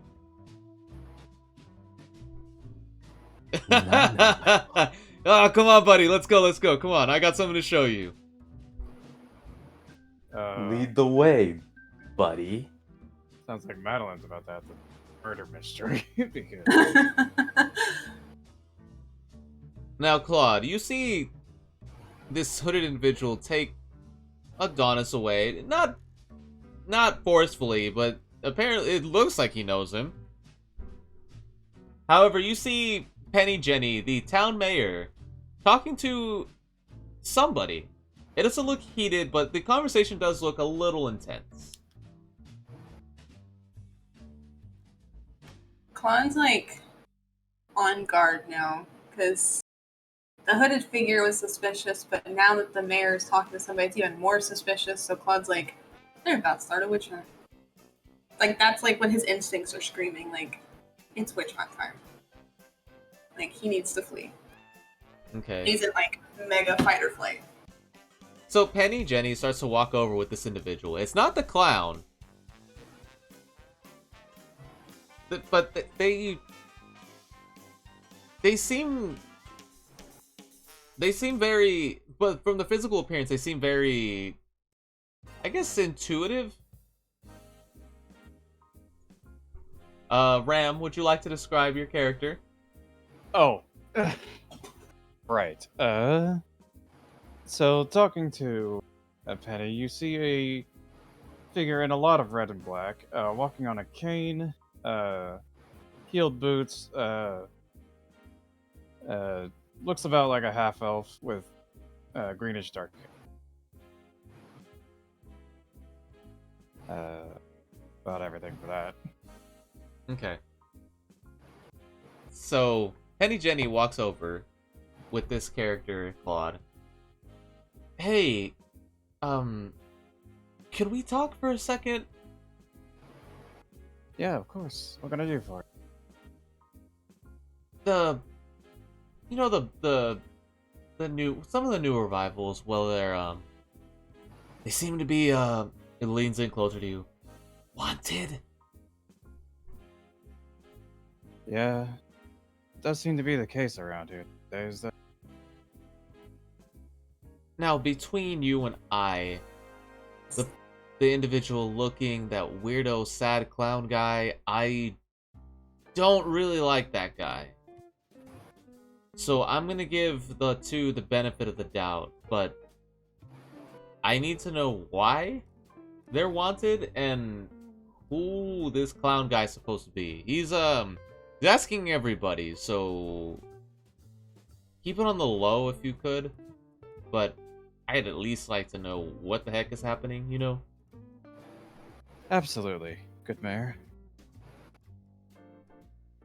Alrighty, then I will leave you to that lovely detective work you do. I got like 70 things to do, but I'll leave you to it. Anyway, have a good one. She has a deep, like, arm across the chest bow as Penny. Oh, right. And she like does like a curtsy, and like you can see, even though like she's a very well built Goliath, like she still tries to dress kind of like sundressy, like very like 1940s female attire, like very floofy sundress, almost like a Fallout 3 style hairstyle. She tries to keep pepped up. But of course. And she takes her leave. Oh. Goddamn this chair.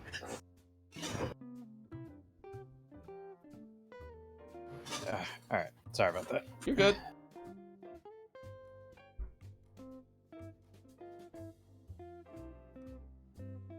So, okay.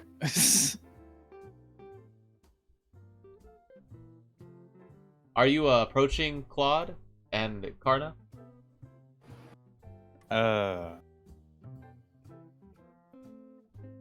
Yeah, probably, yes. And Claude's gonna be standing there, like his red eyes are kind of somewhat glowing because he's mad, and his nails are kind of sharp. Like he's prepared to either flee or go down fighting. Like he's in mega fight or flight. Like it might be dangerous to approach him at the moment. So, Karna entangles her hand in yours, and she squeezes your hand tightly and just gets closer to you and says, "Hey, I know you're on edge about this whole clown guy, but Penny Jenny's got a lot of our backs. She doesn't sell out people at all. So whatever this is about to happen, I don't think she sold you out." Claude just kind of looks at her, and like his eyes kind of just go back to that like regular dull, deep red, but his claws did not retract. Like he's still prepared, but he's comforted with her right there because he doesn't think this new person would make such a scene in front of her. Okay. Given that Madeline has been a damn few years, would I be able to tell that Claude is a new dead vampire? I would say since he's not showing his fangs, you wouldn't be able to really tell by first glance. Okay. Alright, she'll approach, same bow. So I hear things have been a little bit strange around here lately. Claude kind of takes a step back from her and kind of wraps his arm around Karna protectively, and then kind of nods without speaking. Well, you have no fear for me. I am quite interested in strange, the unusual. He still obviously does not trust her, but he's obviously, like, he has that demeanor where he's relaxed a little bit, so he's more willing to listen. I've been asked to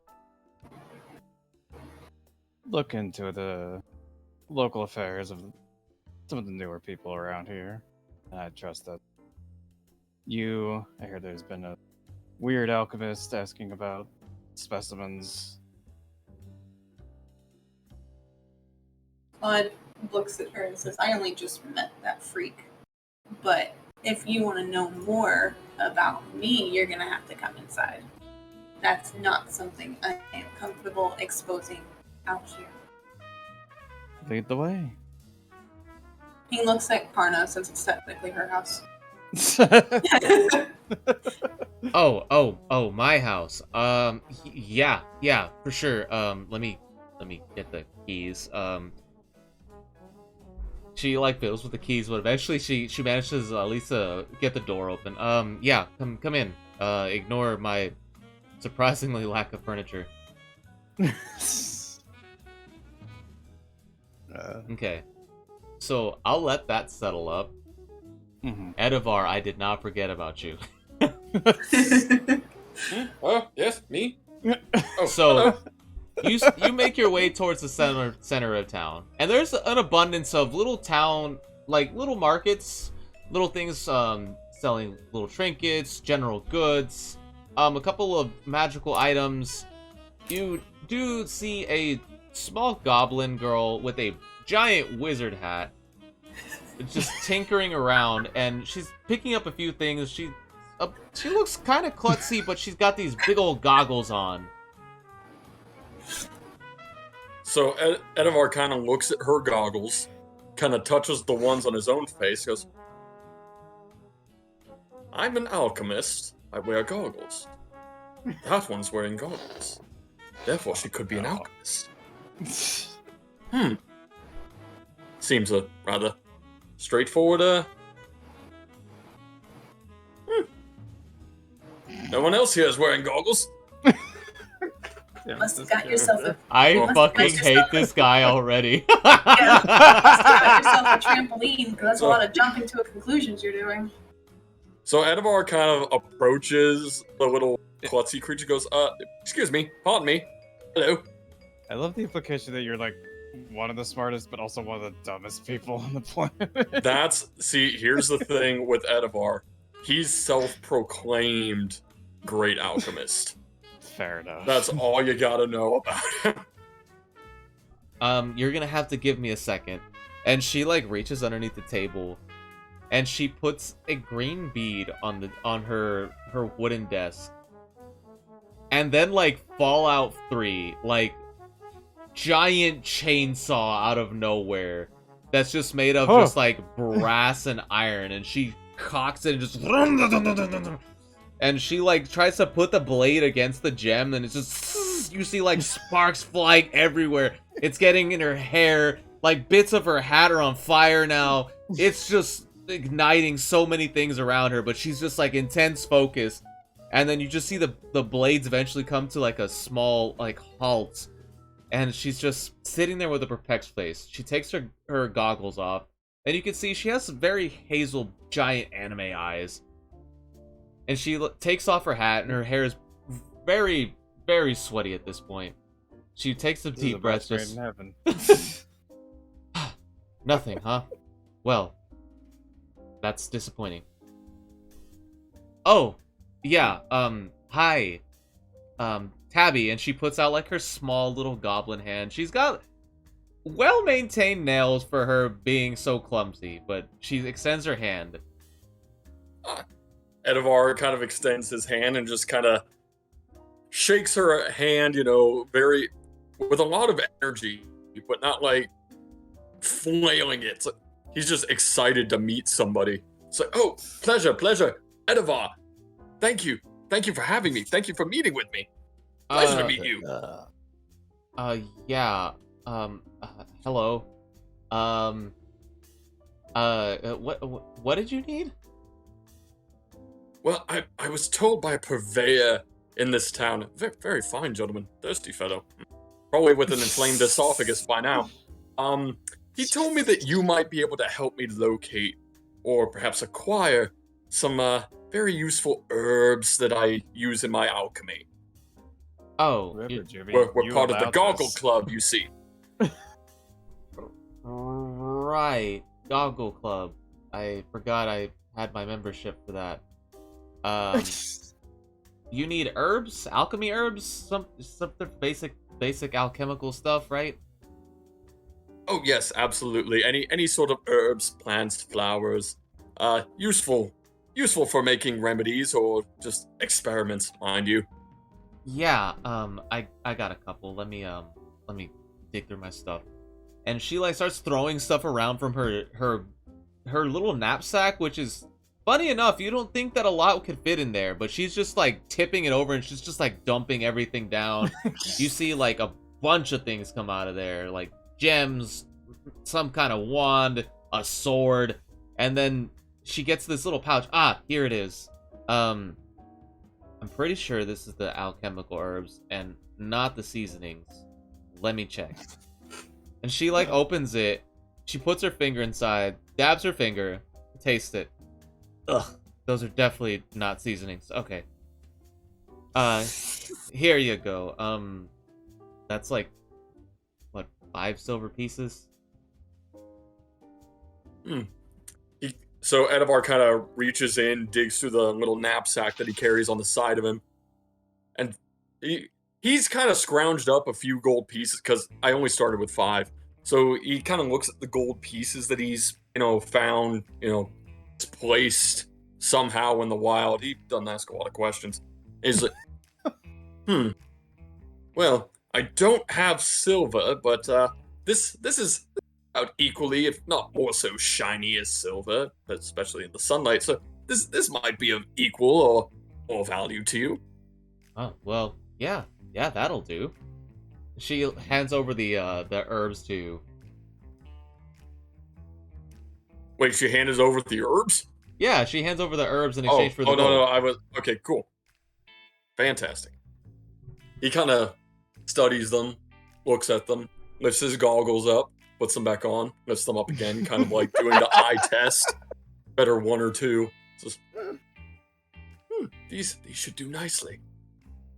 The wonders I could create depending on what I use with them. Thank you, kind Tabby. You've been most helpful. It's been a pleasure to meet someone like you here in this village. Of course. Likewise, Edevar. Yeah. Takes out the chainsaw.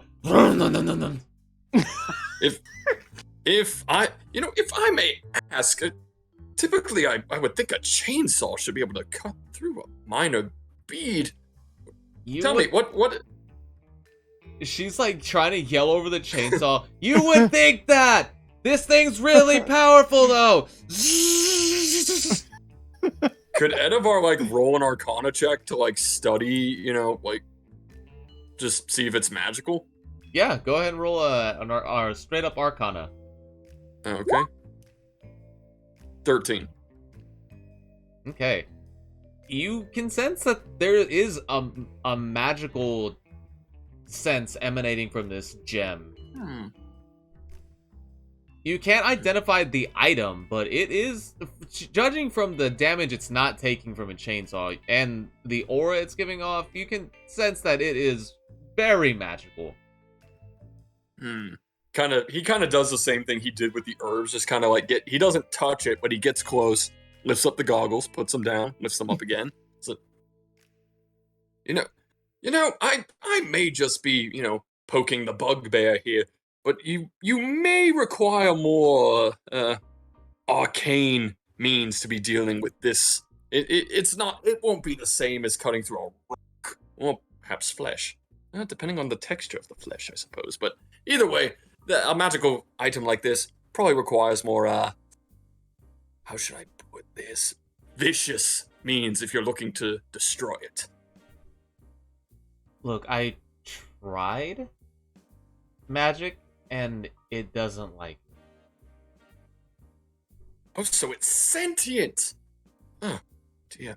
And being a magical item, I guess there must be some sort of self-loathing if it has a hatred for magic. Dear. I'm gonna wait for the 420 blaze it to stop, so I can... What is this? I've muted the Twitch just so that way it's not echoing. I didn't even realize 420 blaze it was going on, but okay, you're seems good. Appropriate. But yeah, he was just kind of mumbling off to himself, going off of that tangent. Now, I don't know what the hell this thing is, but that's what I'm trying to figure out. It apparently is immune to physical damage, as I took an entire chainsaw to it, and literally nothing happened. Well, I don't wish to overextend my bounds, but two bright-minded people such as ourselves with proficiency in alchemy and the arcane, if we combined our brains, either physically or metaphorically, we'll cross that later, we should be able to come up with a solution to your problem. I'm most interested to see the end results. Yeah. Yeah. That sounds great. Edavar, I would rather keep my brain inside my skull, but I don't mind working together. Fantastic. We'll keep all of our gray matter within our own bodies. Understood. So, if I may ask, where did you acquire this object? It doesn't seem to be from around these parts, judging from the architecture, the environment, and the lack of glowing rocks around here, such as this one. Okay, so this is gonna sound weird, but got it from a cave. A cave over there in the southeast. A lot of weird things going on over there. A lot of weird, ghouly kind of whales. Stole it from somebody's treasure, believe it or not.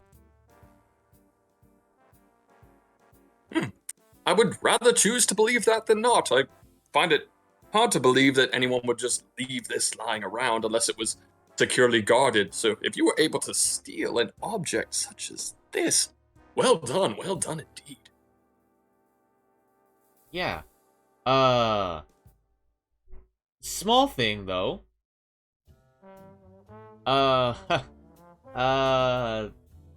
It's kind of from the guarded treasure of the Dread Pirate Ulrak. I'm not familiar with that name. See, I live in the forest. I tend to stay away from the sea where the pirates make their living, and it's a conflict of interest in that area. What can you tell me of this fellow? You feel a very strange stillness to the air. And time itself seemingly stops. You see a translucent hand go through your chest and reach for the gem. I'll be taking that back.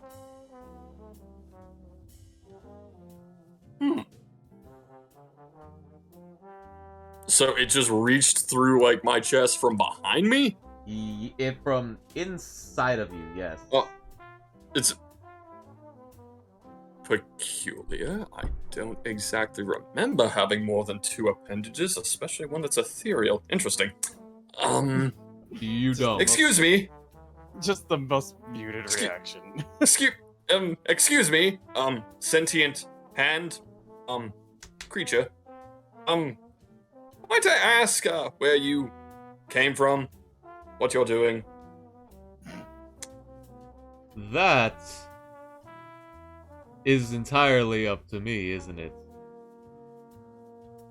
Well, Edavar, make a charisma saving throw. Oh no. You got it. Charisma. Charasma. 13. Okay. So, that's a failure.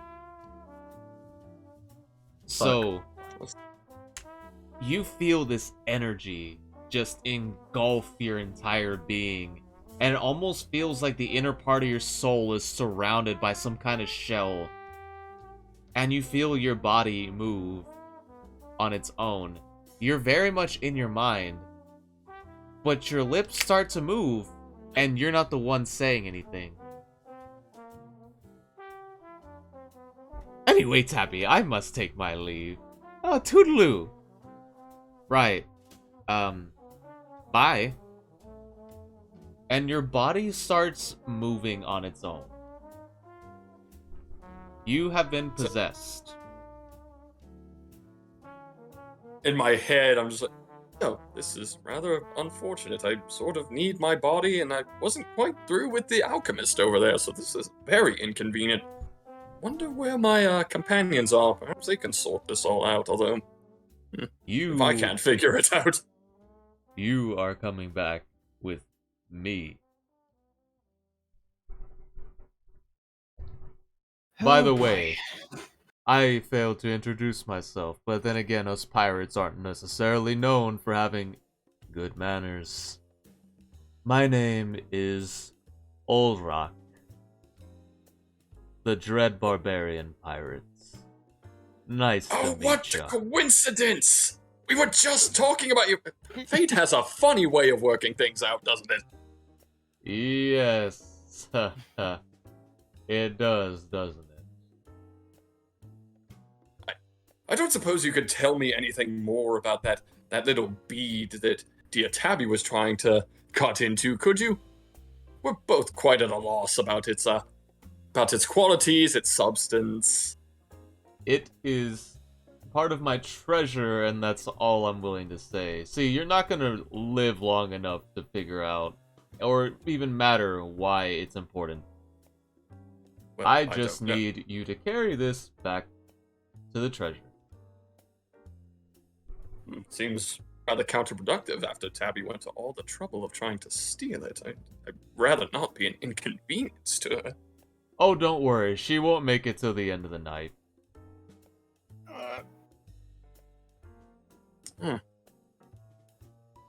And pretty much Edamar's just kind of going around in his head like, oh, well, this is rather odd. I was trying to talk to her, and now I'm talking to the pirate. Now we've got the bead, but he's not telling me about the bead. It's just, why can't anyone tell me about this object?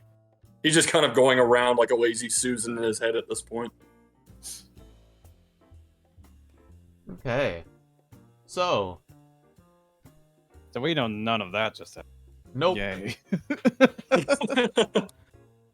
However, Adonis, being led down the stairs, this hooded character is leading you down.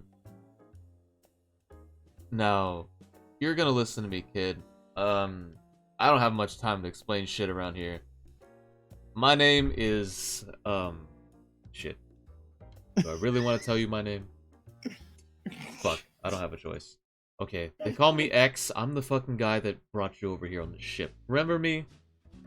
He lifts down his hood, and he's got very long, almost tangled hair. He's a younger gentleman. He's got a curly, typical villain looking mustache. And he looks around very nervously.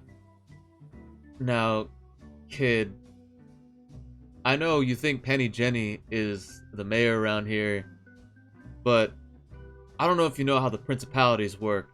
See, they call it principalities because it's led by, each section is led by a prince. Unfortunately, you're looking at the prince of this one. Now, don't have much time. That disgusting clown motherfucker that's looking for you, he's on your trail, kid.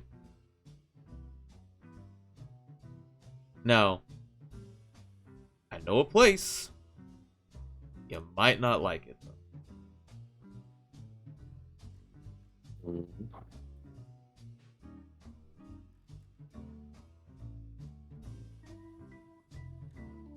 Where? Okay, so... shit. So there's a cave, right? There's a cave that's on the southeast part of the town. Now, I know what you're probably thinking. Cave. Strange fucking dude I never met before. Fucking weird vibes already, right? You really don't have a choice. That clown is fucking bad news. I may have found out who he's working for, and it's nothing but bad news. And why would I trust you, a stranger who I barely just even met, wants to take me somewhere to a cave of unknown? Listen, dude. I get that. It's already pretty suspect. I know. However, I just told you I'm the prince of this place. I don't reveal myself to everybody. And how do I put this? I like to protect the people of this island despite me not really wanting this position. And you seem like a pretty alright dude.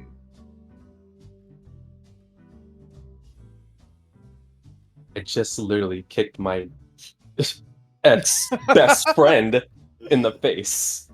And you really think I'm a cool dude? Look, what y'all got between yourselves, y'all came here on your own. I'm not gonna question what happened. That's between you guys. However, they haven't found your friend, but they have found you. And at this point, you feel something hit your shoulder. And you look over at your shoulder, and it's two worms sitting on your shoulder. Yeah. And you hear a familiar growl. As you look up, standing 10 feet above you, perched on a roof, Oh, god damn it. is a elongated wolf-like creature made of decaying flesh. Oh, it's the cleric faced again. Daddy? Father?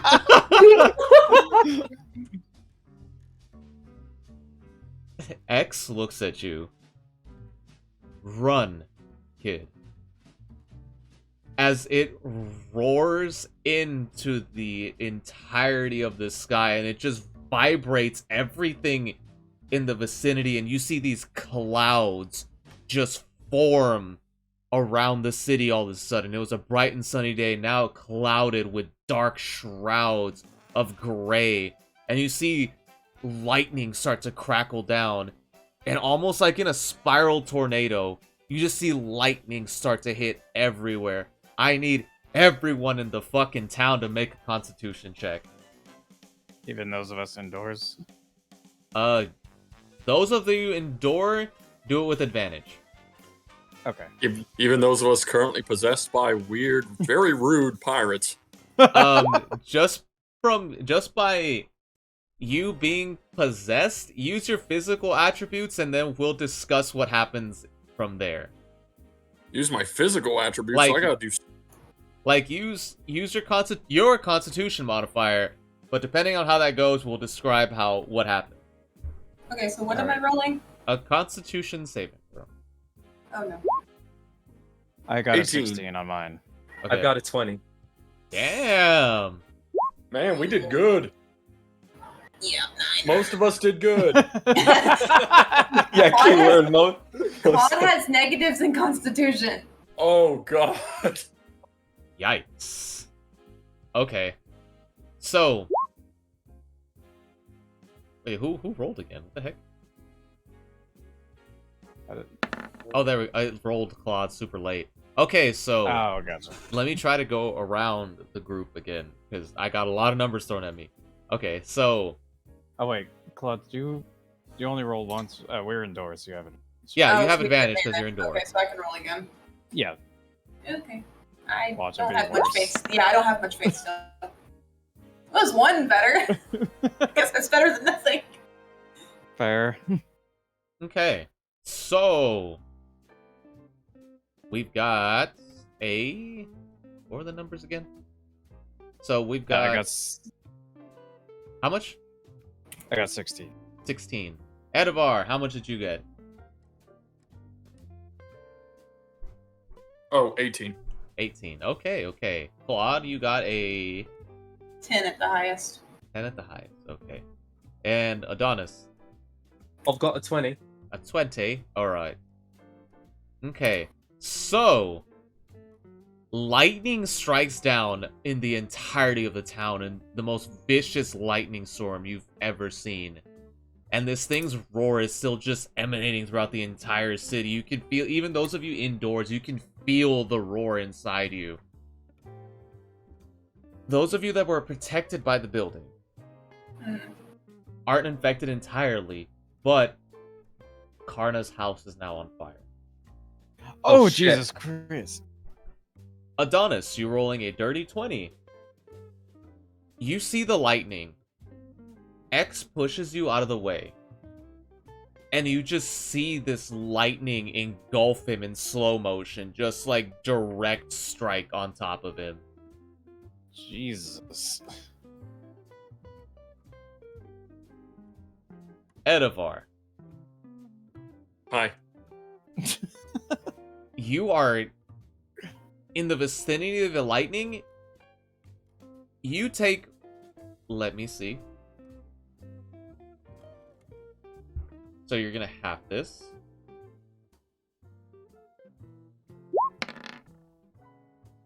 Four points of lightning damage, Okay. and you see the ghost of Olrak leave you. So am I still holding the bead? Yeah. Edivar just kind of sees the ghost and speak like, oh, well, suppose my body was not to his liking. Very short stay, but oh, the bead! Oh, excellent. You just got struck by lightning, and you're just more worried about the fucking ghost and the He's a bead. freaking eccentric alchemist. He's done worse on his own. Jeez. But the lightning storm's still going on, right? Yeah.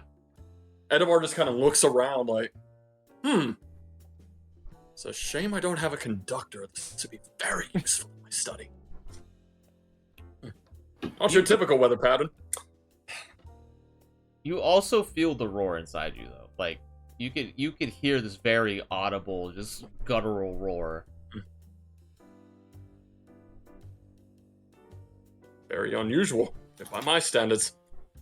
Jesus. My mind doesn't typically roar. Oh, Jesus.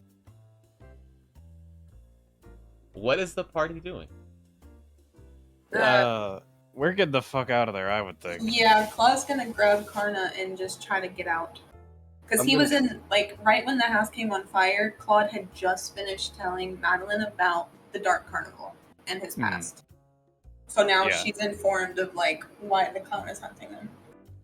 Yeah. Okay. And as they're on their way out, you see that Madeline, like, just completely stops using it, like, has it, like, in her hand, like, off the ground, and is full sprinting with you now. Because, yeah, she's getting the fuck out of there with you. Okay. So, Edivar. oh no, go ahead. So Edivar, seeing the lightning strikes and holding the bead, immediately thinks to Tabby. He goes, my smaller friend might need some assistance in this. I don't know if she's well equipped to handle such a lightning storm. And he wants to go back to where Tabby. Like, how far did he get away from Tabby's location before all this went down? You walked a good mile. Jesus. Yeah, there's no really getting back quickly with that one. What are my surroundings right now? You're kind of near the edge of the docks. So onto your left side is nothing but what the surrounding ocean is. You can see that the ocean is now just swirling with waves everywhere, just crashing against the side of the docks and the ports. It's a very violent storm is upon you. Nowhere to really take cover then. There's a building to your right, and it's like an alleyway where there's like maybe an awning that you could take cover under, but it's not like any like. There's buildings you could try to force yourself inside one of them if you need to, but it's not like anything that's directly that can be above your head at the moment. Okay. Let me look at that, and no, none of that is gonna help me here. Dad.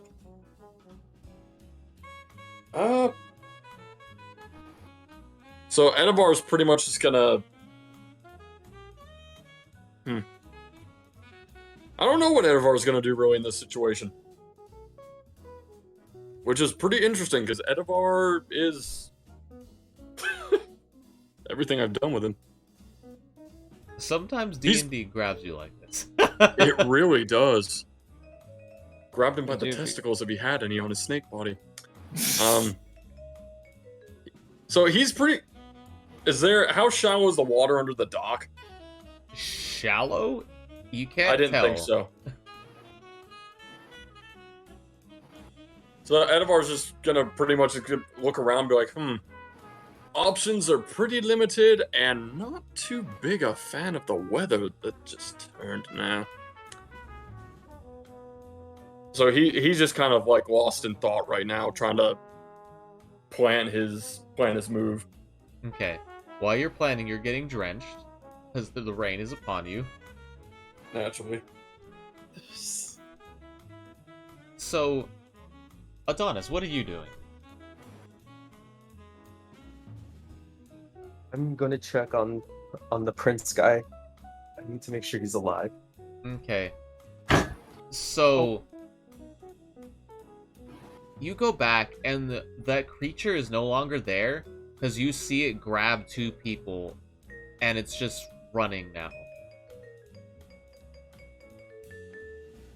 However, the prince that had pushed you out of the way, he's not moving, but you could see his chest still expanding and contracting with. He's still breathing.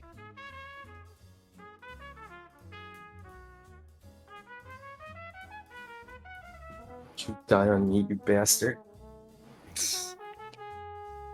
He gives you the thumbs up and he's like, I'm good. Trust me. Alright. You've convinced me of your trust. I'll go with you.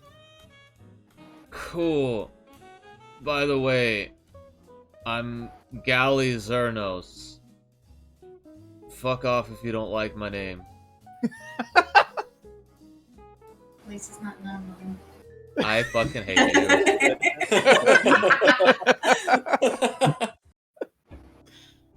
It'll do. So, when you X see was better. when you see Gally get up, you notice that the dark brown skin tone that he had before is now gray. And his Oh my eyes God. are yellow. He has very white hair. So he pulled a Zenitsu moment, got you. He pulls up his hood like he's ashamed. Don't mind my appearance right now, but we need to move. Show me the way. And he starts leading you down out of the town. You actually run in to Edevar on the way out of town.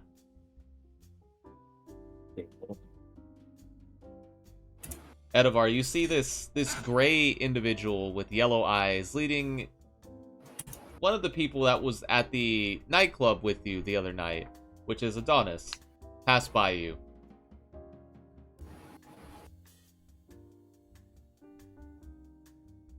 You see Edevar there, just completely soaked in the rain, lost in thought.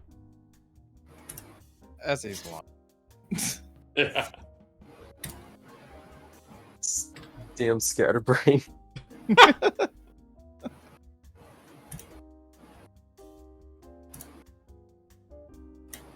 Okay, so Claude and Amelia. Madeline. Madeline, Yes. Amelia, yes. Madeline, Amelia, the entire rest of your name. I'll memorize it eventually. Madeline and Claude. Amelia, Sydney, Highwind. Madeline, Claude, and Karna. Y'all are scrambling out of Karna's house that is currently on fire. Mm-hmm. Gotta to get her a new one of those. Karna runs inside her bedroom real quick and grabs a booklet. And she starts running out as like the bits of the roof start caving in. You can see flaming bits of the roof just hit the floor. The house is caving in on itself. Yep. You do manage to get out. And Karna's just on her knees, just very almost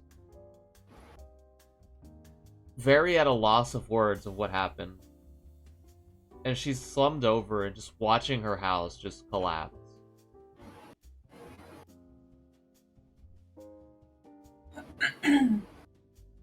Claude kind of like drops to his knees beside her and like pulls her so she has her head against his chest, and he's just kind of like watching the house also in like disbelief. You can, for the few days you've known Karna, you've gotten to know her pretty well, and she's not one to. She doesn't like showing her emotions, so you feel her resisting, but you feel like her trying not to sob.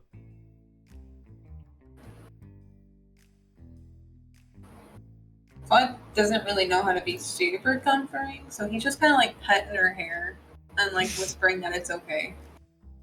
Like he's just kind of like holding her. So upon feeling your hand on her head, she just starts like bawling, like uncontrollably. Like it's almost as if she feels comfortable enough to let go.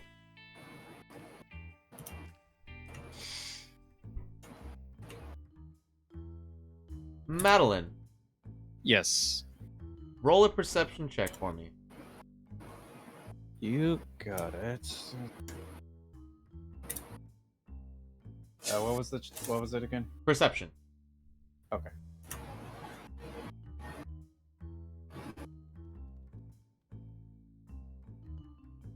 $18.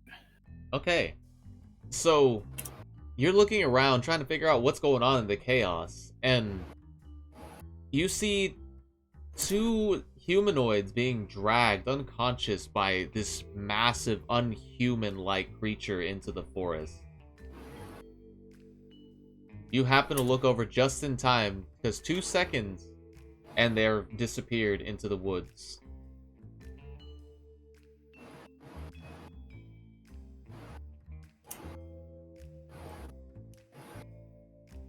Okay. With that, she's gonna take the cane normally has a rubber stopper on it, but she's gonna take it off, which will reveal like a kind of tapered point.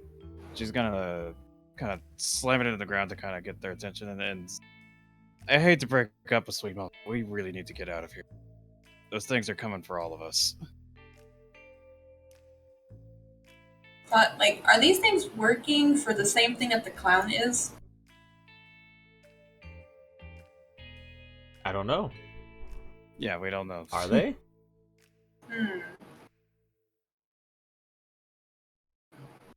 Because Claude's gonna kind of like help Karna stand, because she's clearly like probably not in the mood to even hold herself up.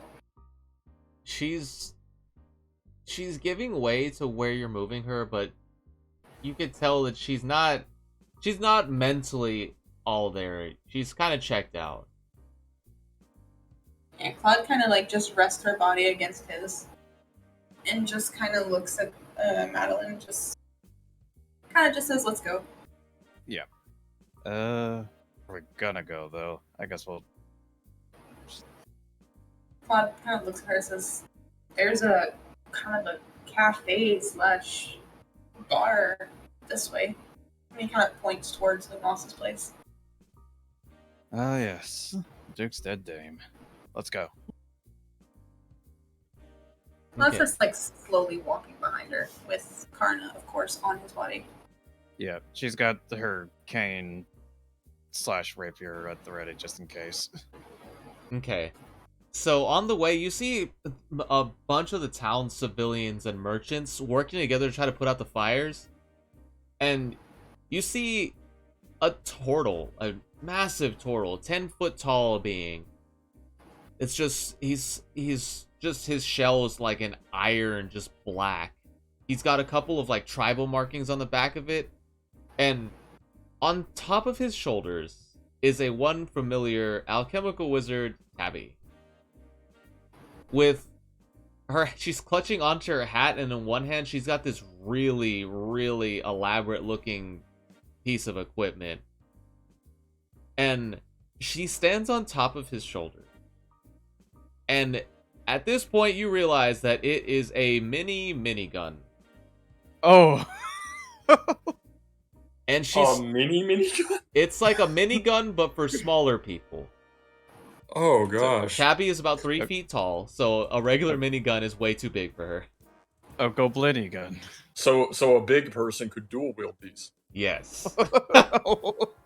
Interesting. So she starts unloading, but instead of bullets, this thing is firing like a water spell. It's just like rapid fire, like Blastoise water spell. Just boom, boom, boom, boom. And it's like a constant stream of just water headed towards the roofs of these houses and buildings. And you can see the turtle is just like conjuring up like a giant water sphere and just like letting it go. Like the townspeople are trying everything they can to save this town. And you see Lumas come out, and he looks different. You look at his arm, and he's covering it up. He's trying to hide it from y'all. Y'all need to get inside. With that, Madeline will help Clog when I get inside. Y'all, can y'all close your eyes and count to 10 for me? I know it sounds silly, but...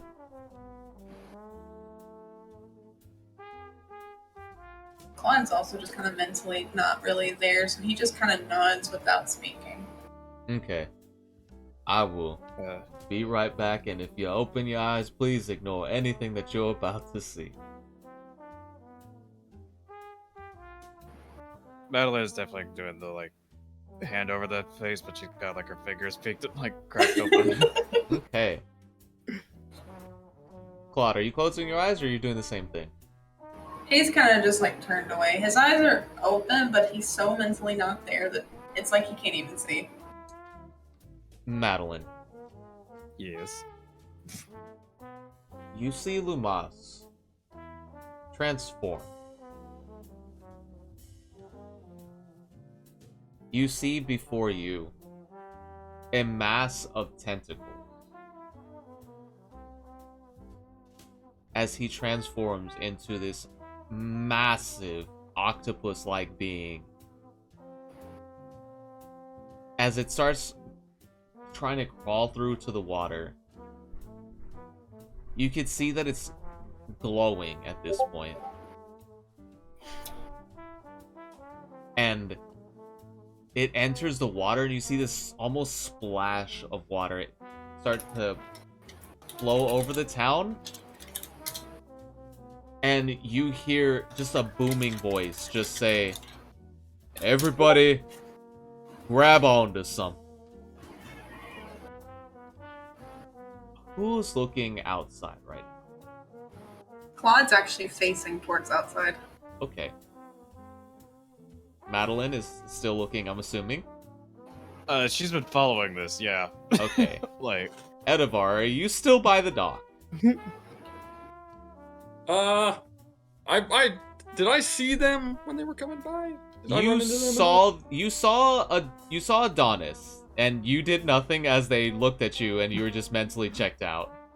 Sounds about right. so You, the however, worst possible. Do see this giant octopus-like thing enter the water, and you get hit by the initial wave, and then you hear the hold on to something. And you see a tidal wave coming towards the town. I thought he was gonna try and save the town, not destroy. Okay. Well, I typically don't listen to disembodied voices or ethereal or random voices on principle, but it said to hold on to something, and honestly, that's possibly the best option that I have right now, so... Edivar's just gonna pretty much go up to the dock and grip, like, the most friggin' stable thing he can get his hands on. Okay. So, Edivar, you are the closest one to the docks. So you see this in 4 fucking K. The octopus shoots out of the water and raises all 8 of its limbs, and the rocks that hold up the ports and the piers shoot up and mold almost like a dam around the city, just high enough so where you can still see its head peeking over like Attack on Titan style. And you could see his arms start to guide the water over, and it's almost as if he magically halts these waves from colliding and waterfalls and cascades this water onto the city. And it's just massive amounts of water just pouring over the fires and just halting whatever chaos is inside. It starts to flood a lot of the buildings, but he is putting out a lot of the fire. It's incredible. I wonder if I harnessed some of its flesh or perhaps some of its ink. Would that create good power to create this kind of thing? Oh, I'll have to ask him about that. And I thought Jethro's shop was weird. So, Edivar, you are near an alley, right? Sure. Because you said you were by the dock and there was like an alleyway there. Okay, yeah, then I am buying it. Okay.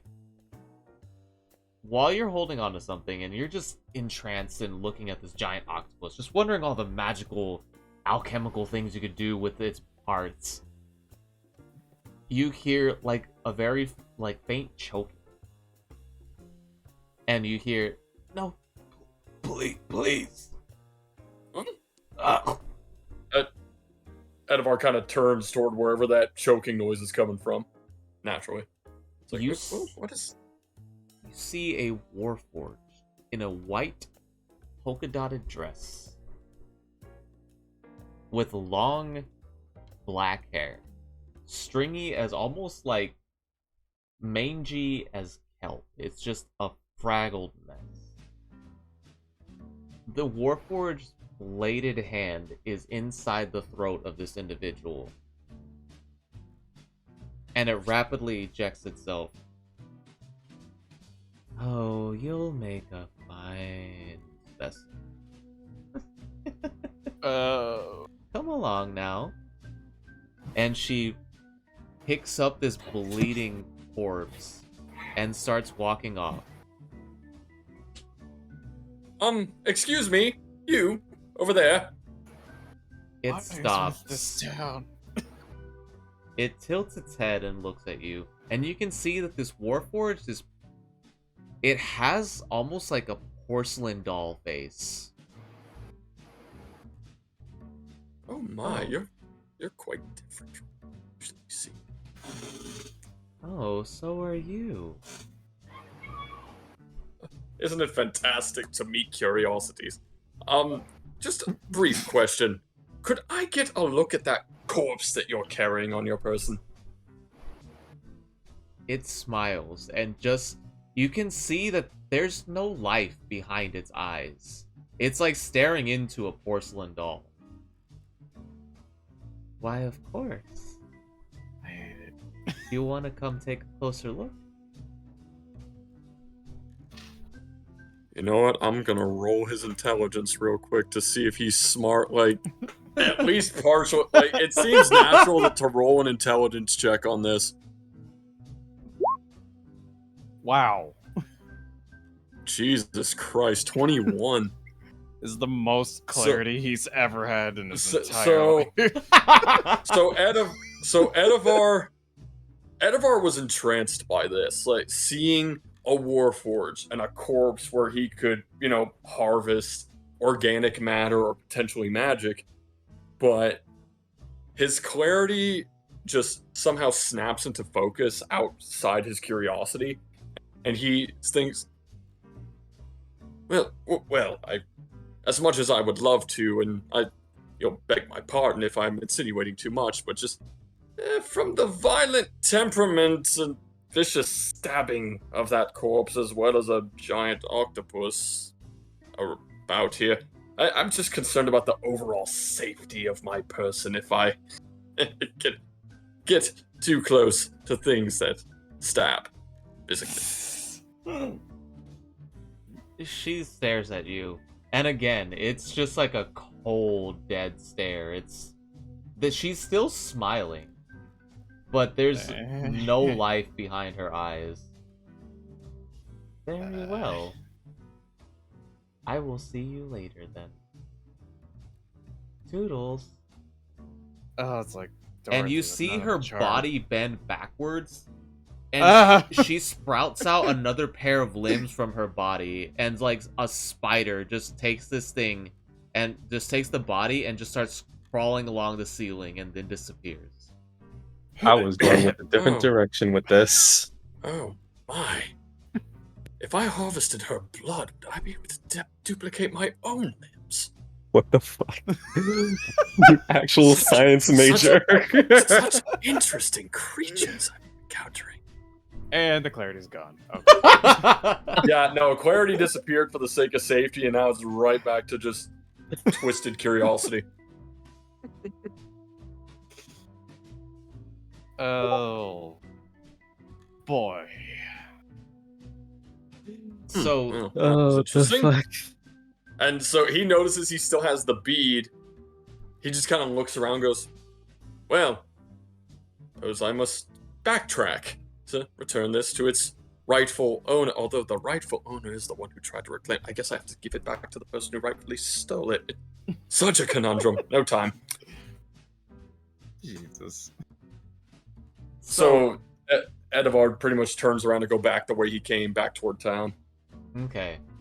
You're being splashed by water everywhere.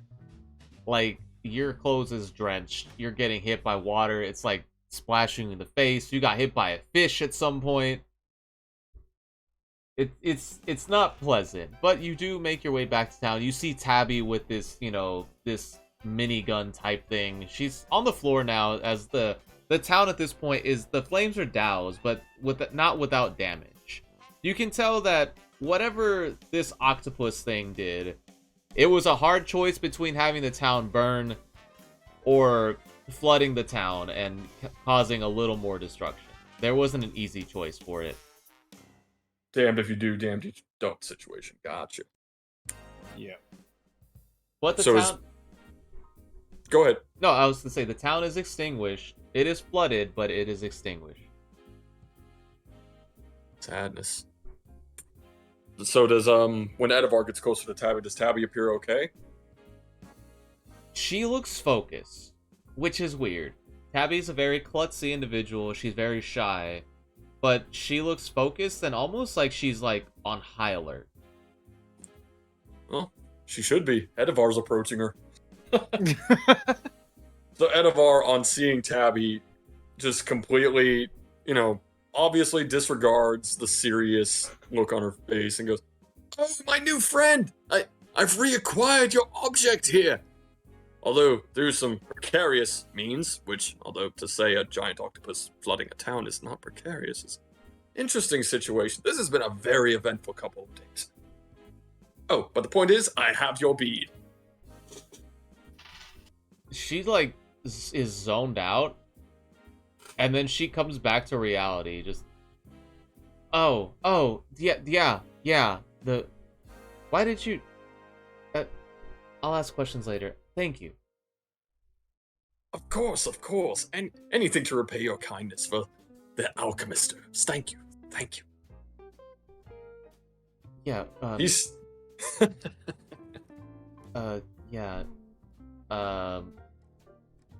I appreciate you. Here. And she tosses your gold coin back. He just kind of studies it for a second, like, oh, well, thank you. Not quite sure what I did to deserve this, but I'm sure I can put it to use. Mayhaps purchase some more goods from you at some point. Not to change the subject, but can you tell me about what happened to the town? It seems to have gone under a brief reconstruction of some kind, or perhaps this would be anti-reconstruction. I don't really know.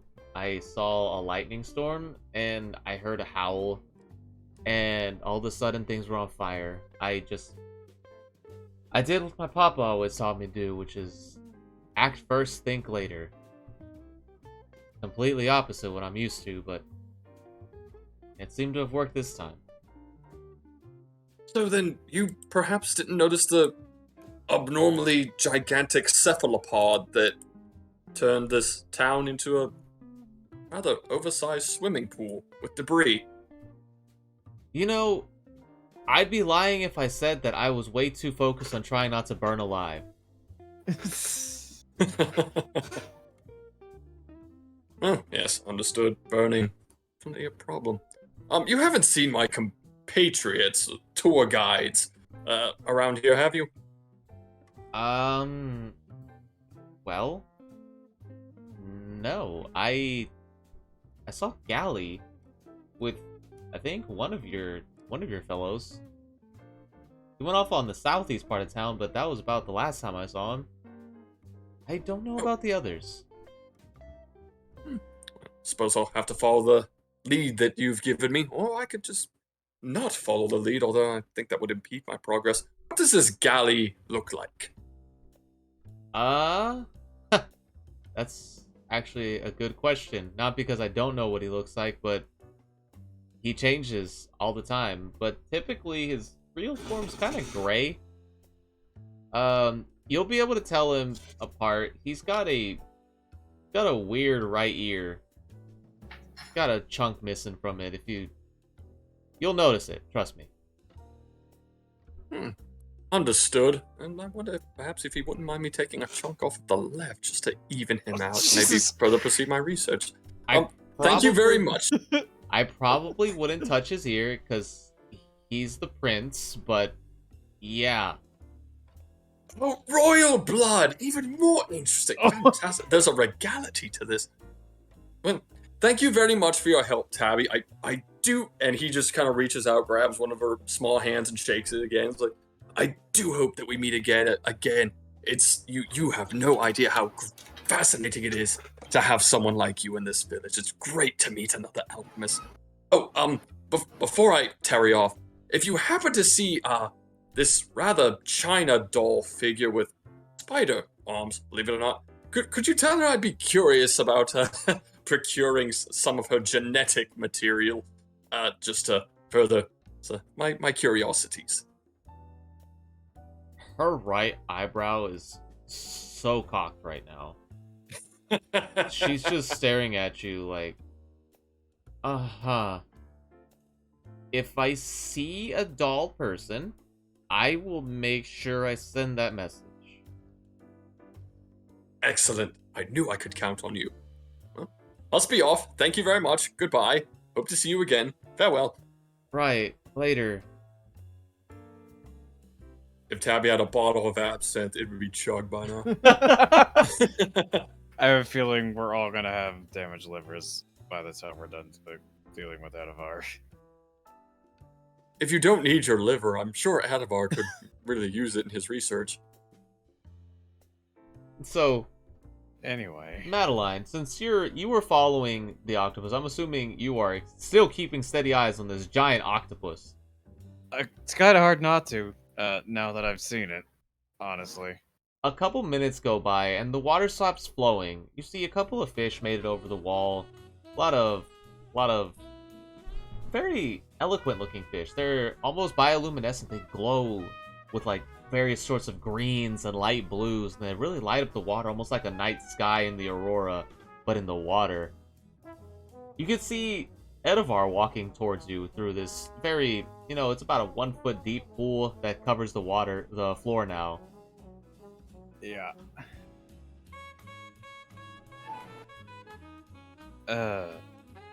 Wait, would we have known I've run into each other, Madeline and him? Oh no, you see this very, I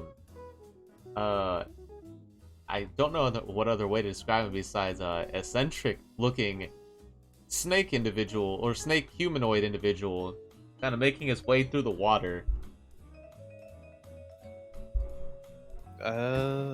Would I be able to, maybe with a perception check, notice that it's the alchemist I've heard about? You could use your investigation to see if you can gather up the knowledge in your head in this time. A vastly worse investigative step.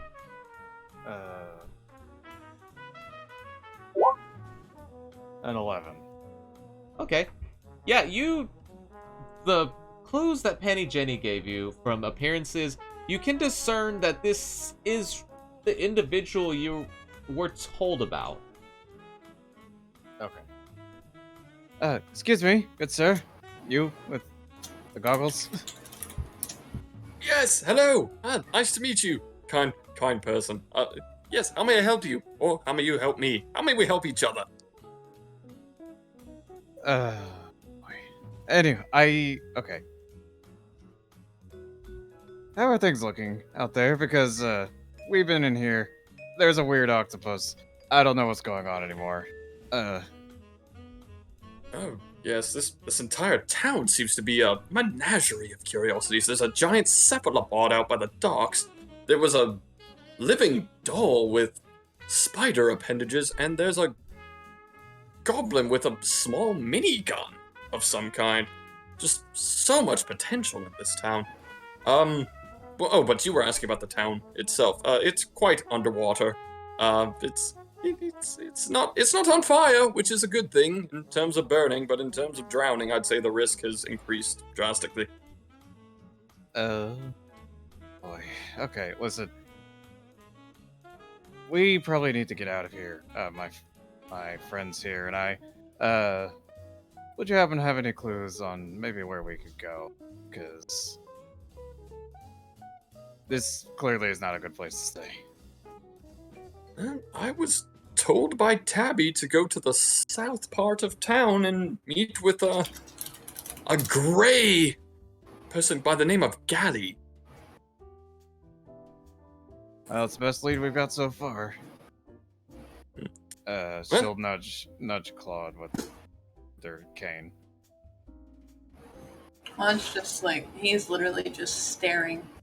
Like, he's got like the 1,000-yard stare in his eyes. Oh boy. But Okay, slowly, his fangs are actually elongating, and his eyes are getting a brighter red. Because it's been a very long time since he last fed.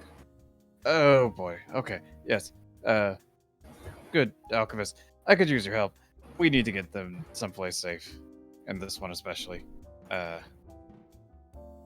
not looking too well. So, if you could come in and help me get them moved to wherever you're going, that probably is the best way to go right now.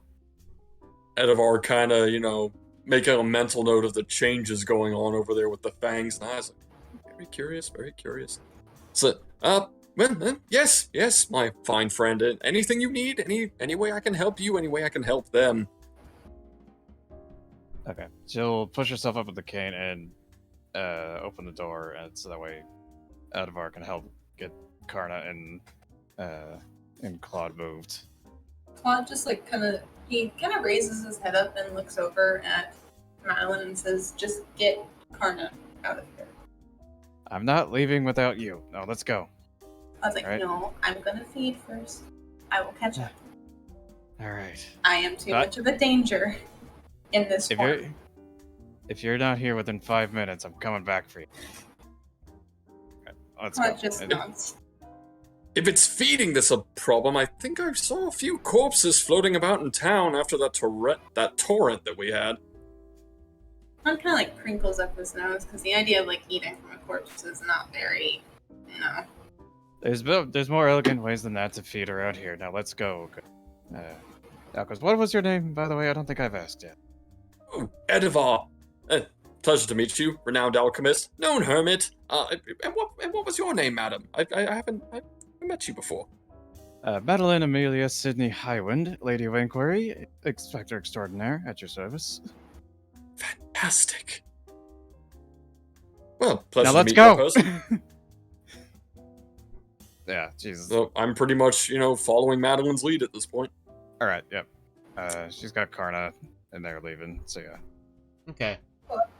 Claude's gonna turn to Limos and see if any of his blood tea supply survived.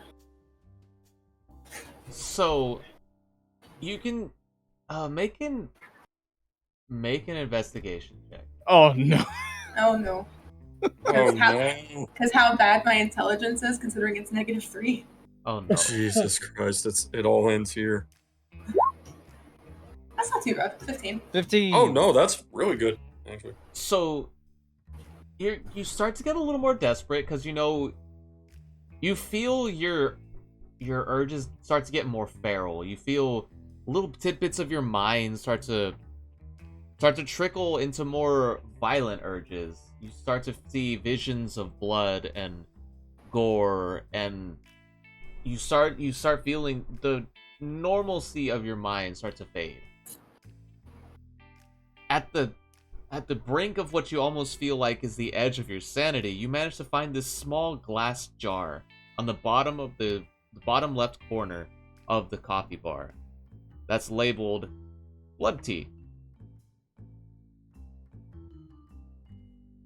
Yeah, since his sanity's gone, he's not even gonna wonder if it's poisoned or not. He's gonna immediately open it and try to drink. Okay. Just straight chug from the jar. Just Yep.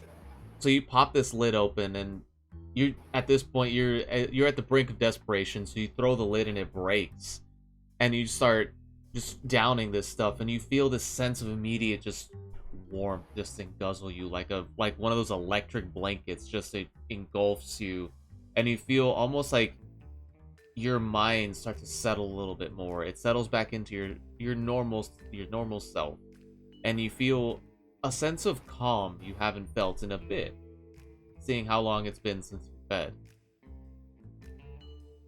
Pod's nails are gonna kind of slowly shrink, so he's gonna stop gripping the countertop, and his fangs will return to just normal canine teeth, and his eyes will resume their normal red color as he looks around, realizing that, oh yeah, we're flooded. Because he hasn't noticed at all. He's been out. yeah.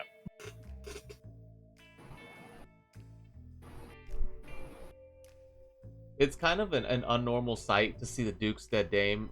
It's flooded in about a foot of water, so there's a lot of stuff that's floating on the floor. You see a lot of coffee mugs, a lot of dishes, glasses, all sorts of manners floating in the water. Are you choosing to go after your friends? Or compatriots at this point? Not friends. He's gonna kind of look around with one last frown, and then he is gonna run off after them. Completely disregarding that it's probably daytime still. Okay. So you go out there and you feel a bit of a sting from the daylight, but it's not burning you. It's like a mild sting. He's just gonna ignore it, as long as it doesn't get worse. You do manage to at least trail at least a good, 50 feet behind your friends. Edavar, Yes. you eventually get to the edge of town.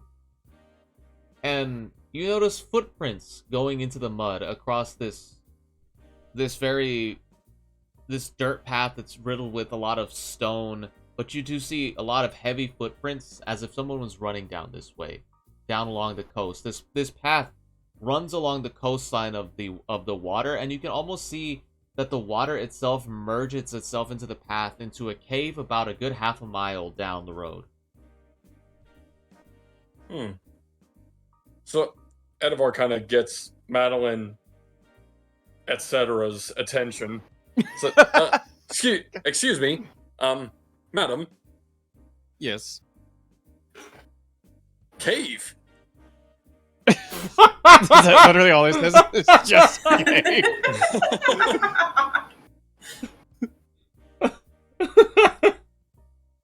Well, what are you saying back?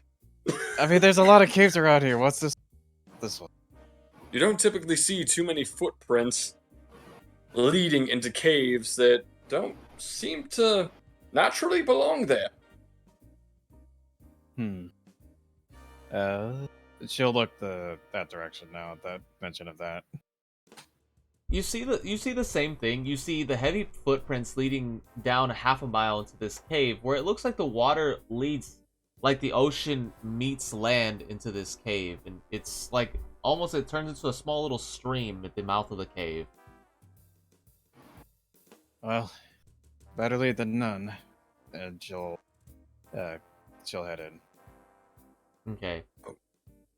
So y'all start walking towards this cave, and by now you notice that there's a tree that borders the edge of the land and the ocean. And behind this tree is a small sloop of a ship that's anchored down and tied to a tree for double security. You see it just bobbing and swaying in the violent ocean waves that are now seemingly calming down as the clouds are starting to disperse from the sky. You get closer and closer, you can hear the stream flowing down, just very soothingly, almost as if it's a small, soft, white noise that just starts going through your ears, and so it's very relaxing sounding, if you didn't just get attacked by whatever the fuck that was. Yeah. You start to peek in through the mouth of the cave, and you see a small fire going. And you see a familiar, well, not for you, Madeline, but for Edivar, you see Adonis, who you remember walked by you, with this seemingly kind of familiar gray individual with yellow eyes and a gnarled right ear. Well, it could be coincidence, but I would say that this is my galley. So, Miss Madeline, I believe we're in good hands. I remember that fellow right over there, and I believe that is the galley that the good Tabby sent me to. I mean, unless you know any other gray individuals with gnarled ears, I mean, I would love to hear about them, but as far as I know, I think we are in the right place.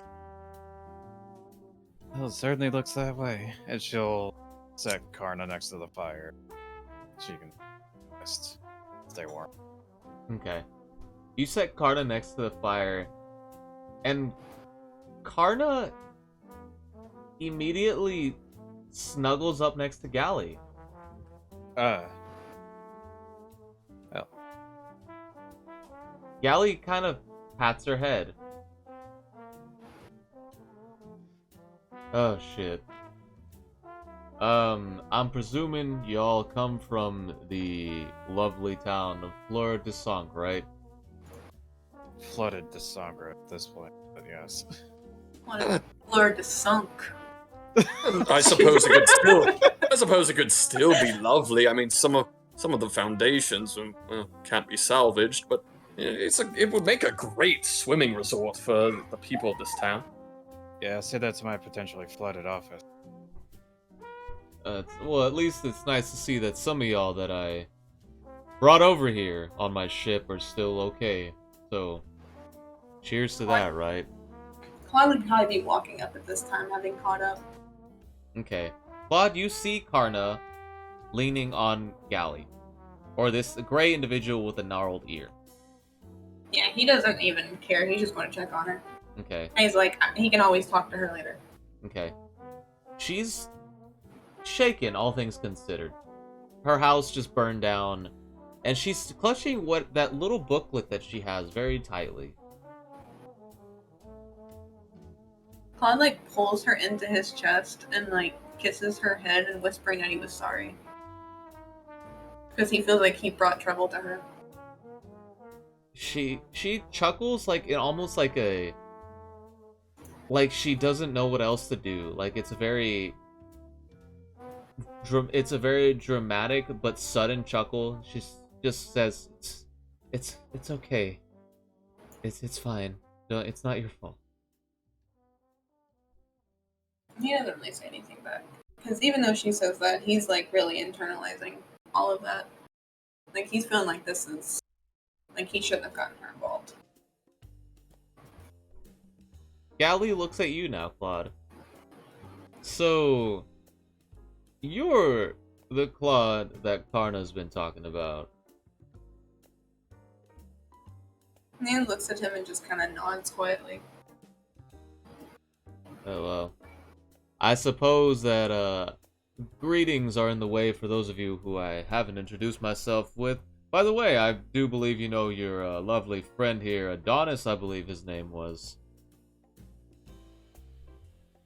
Now, for those of you that don't know who I am, for those of you that do, allow me to make my position very clear.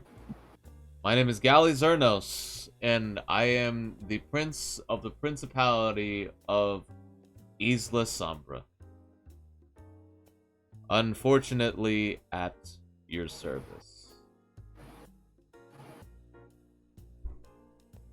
Edivar just kind of tilts his head curiously at the mention of Isla Sombra. Fate is so funny today. Yeah, it is, isn't it? Now, I'm not very good at these sentimental type things, so I'm gonna be real quick. Clowny is looking for you two, and he points at Claude and Adonis. I don't know where this dude came from, but he didn't come on my ship. However, comma, I do know who he's reporting to. Oh, that's the fellow that tasked us with a retrieval mission. Wait, what? Retrieval mission? Touch a hair on their heads, and I'll skewer you myself. Edivar kind of pulls out the paper that he was given, but now that it's so damaged beyond repair, he's like, that's a darn shame. That Fox fellow had such a lovely picture. Oh well. Yes, Claude hisses at him in the middle of his speech.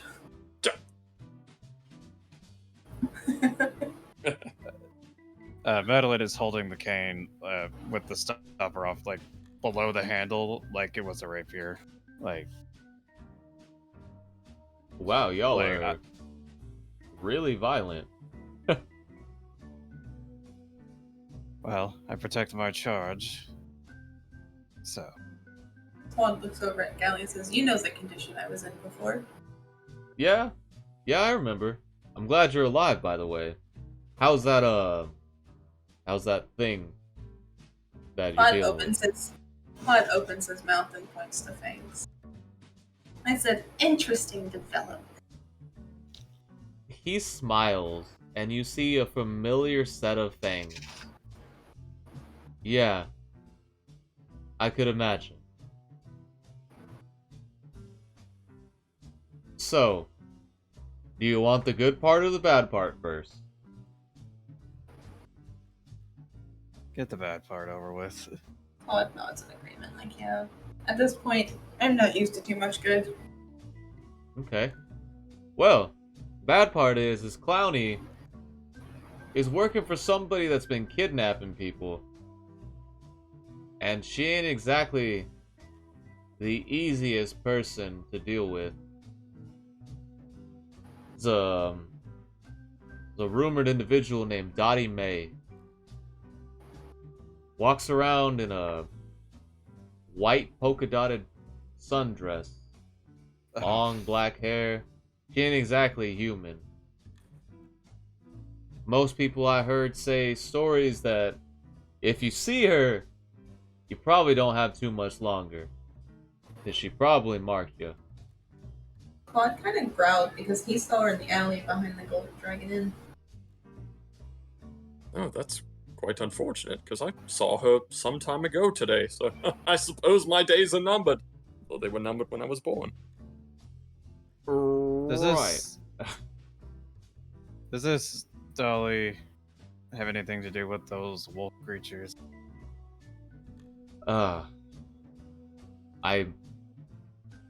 I've never seen that creature in my entire life. Which is 1, surprising, and 2, horrifying. This thing is unlike anything I've ever seen before. Definitely nothing that occurs naturally in the wild, I can tell you that. This town seems to be a magnet for shitstorms lately, doesn't it? It seems like it's exactly what I ran into when they gave me this title. However, the good news is, I may have tracked them down earlier today.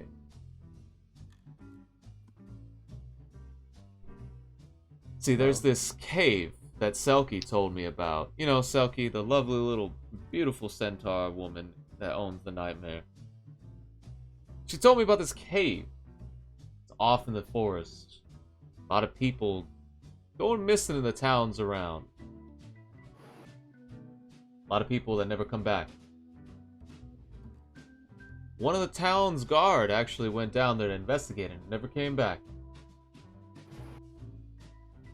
Now, if my hunch is right, then we may have just tracked down our culprit.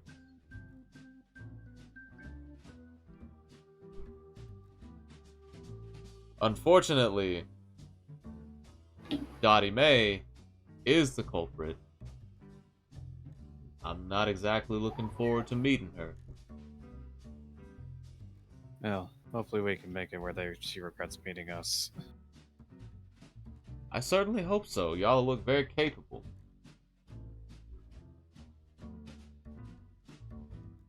Freaking Eberron in the corner trying to catch a butterfly. Some of y'all look very capable. Yeah, I have my doubts about that one too. These two, Yeah. however, they look like they can handle themselves just fine. Claude was kind of deep in thought, like he was in his head again. Now, But he did have a look of concern on his face. well, y'all are pretty shaken up, and I'd imagine y'all need some time to process what the fuck just happened. Personally speaking, I've never seen a giant octopus conjure a fucking tsunami wave before, so that's gonna take me a minute. But, I'll never complain about Jethro trying to throw a portal at me or something ever again. So, here. And he starts getting together his pots and pans that he has. I'll go fetch us something to eat. Y'all just sit here and relax a little bit. Get your feet from underneath you again. We're gonna have a bit of a walk if y'all are coming with me to this cave.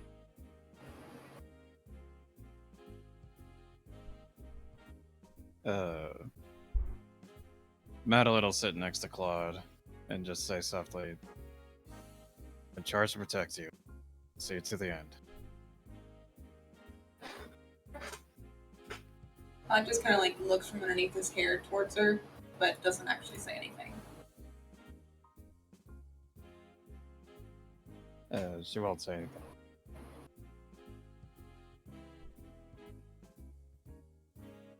So, you all are sitting around this fire. Some of you more shaken than others. Some of you irritated. Others trying to catch a woeful butterfly in blissful ignorance. Just gonna say, yeah, Edvar seems like he's doing just fine. But Goddamn Baka. y'all managed to at least find some sort of calm in whatever just happened. Going over the events that happened in your head. As Gally returns with some food, some salted steaks of sorts, a lot of vegetables, and a bit of what he calls noodles. As he serves you, whoever's accepting food bowls, he goes over sales, stories of his sales, stories of the forest itself, just random stories as the day goes by. You find somewhat of comfort around each other's company for the first time. Maybe not all the way comfort. Some unfamiliarities still are present. But for the first time since the creature and the storm hit, you could breathe for a little bit. Kinda nice. Speaking of that, Madeline takes out a long straight pipe with a skull on the end of it and lights up some tobacco and has a bit of a smoke. Okay. Some of you puffing tobacco smoke, some of you eating the food that Gally has presented you. This comfort guides you for whatever time you need it. As the task that's clearly at hand is dwelling on the back of your mind at this point. And that's where we're gonna cut today's episode. I didn't leave y'all on a cliffhanger this time. Claude's just kind of like sitting there ever so daintily helping feed Karna since she's still out of it. This was a very roleplay heavy episode. Yep. Indeed. A lot of emotions went down. A lot of shit went down too. Yeah. This But- is I feel like we learned that Lamas is a fucking Davy Jones motherfucker, apparently. And the Gowie's apparently, a giant. Also, yeah, we have a frickin- fucking Terminator just walking around. They almost killed you. Jesus. And apparently this town's protected by Cthulhu, so we got that too. And a goblin alchemist with a minigun. This is everything I wanted. Well, I hope everyone enjoyed the episode today. It was certainly fun for me to DM. I love DMing for this group. Y'all are wonderful. Sorry if the transition between characters was a little tough on that one. Dude. I wasn't 100%. It's okay. I just want y'all to have fun. As long as I know that it's happening, it's okay. I'm also sorry Edivar's a freaking lunatic, but that's just how I made him. You're the lunatic, motherfucker. I am just playing to my own insanity and putting it in him. I could just see like the picture of like the four of us just like haggard and just like eating like super whatever, and then you're just over there like, get the fuck up. Get Again in the corner, just clapping my hands together, trying to get the butterfly in there. It's like, come now, I just want your wings. Because don't forget, Claude also has a terrifying fear of water. Oh yeah. Oh, this is a bad town to be in.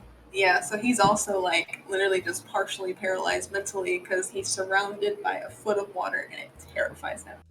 Look, all Thankfully, I'm this saying is cave I is like told a y'all that this drainage. game was in the middle of a fucking ocean. Okay, I'm just saying that right now.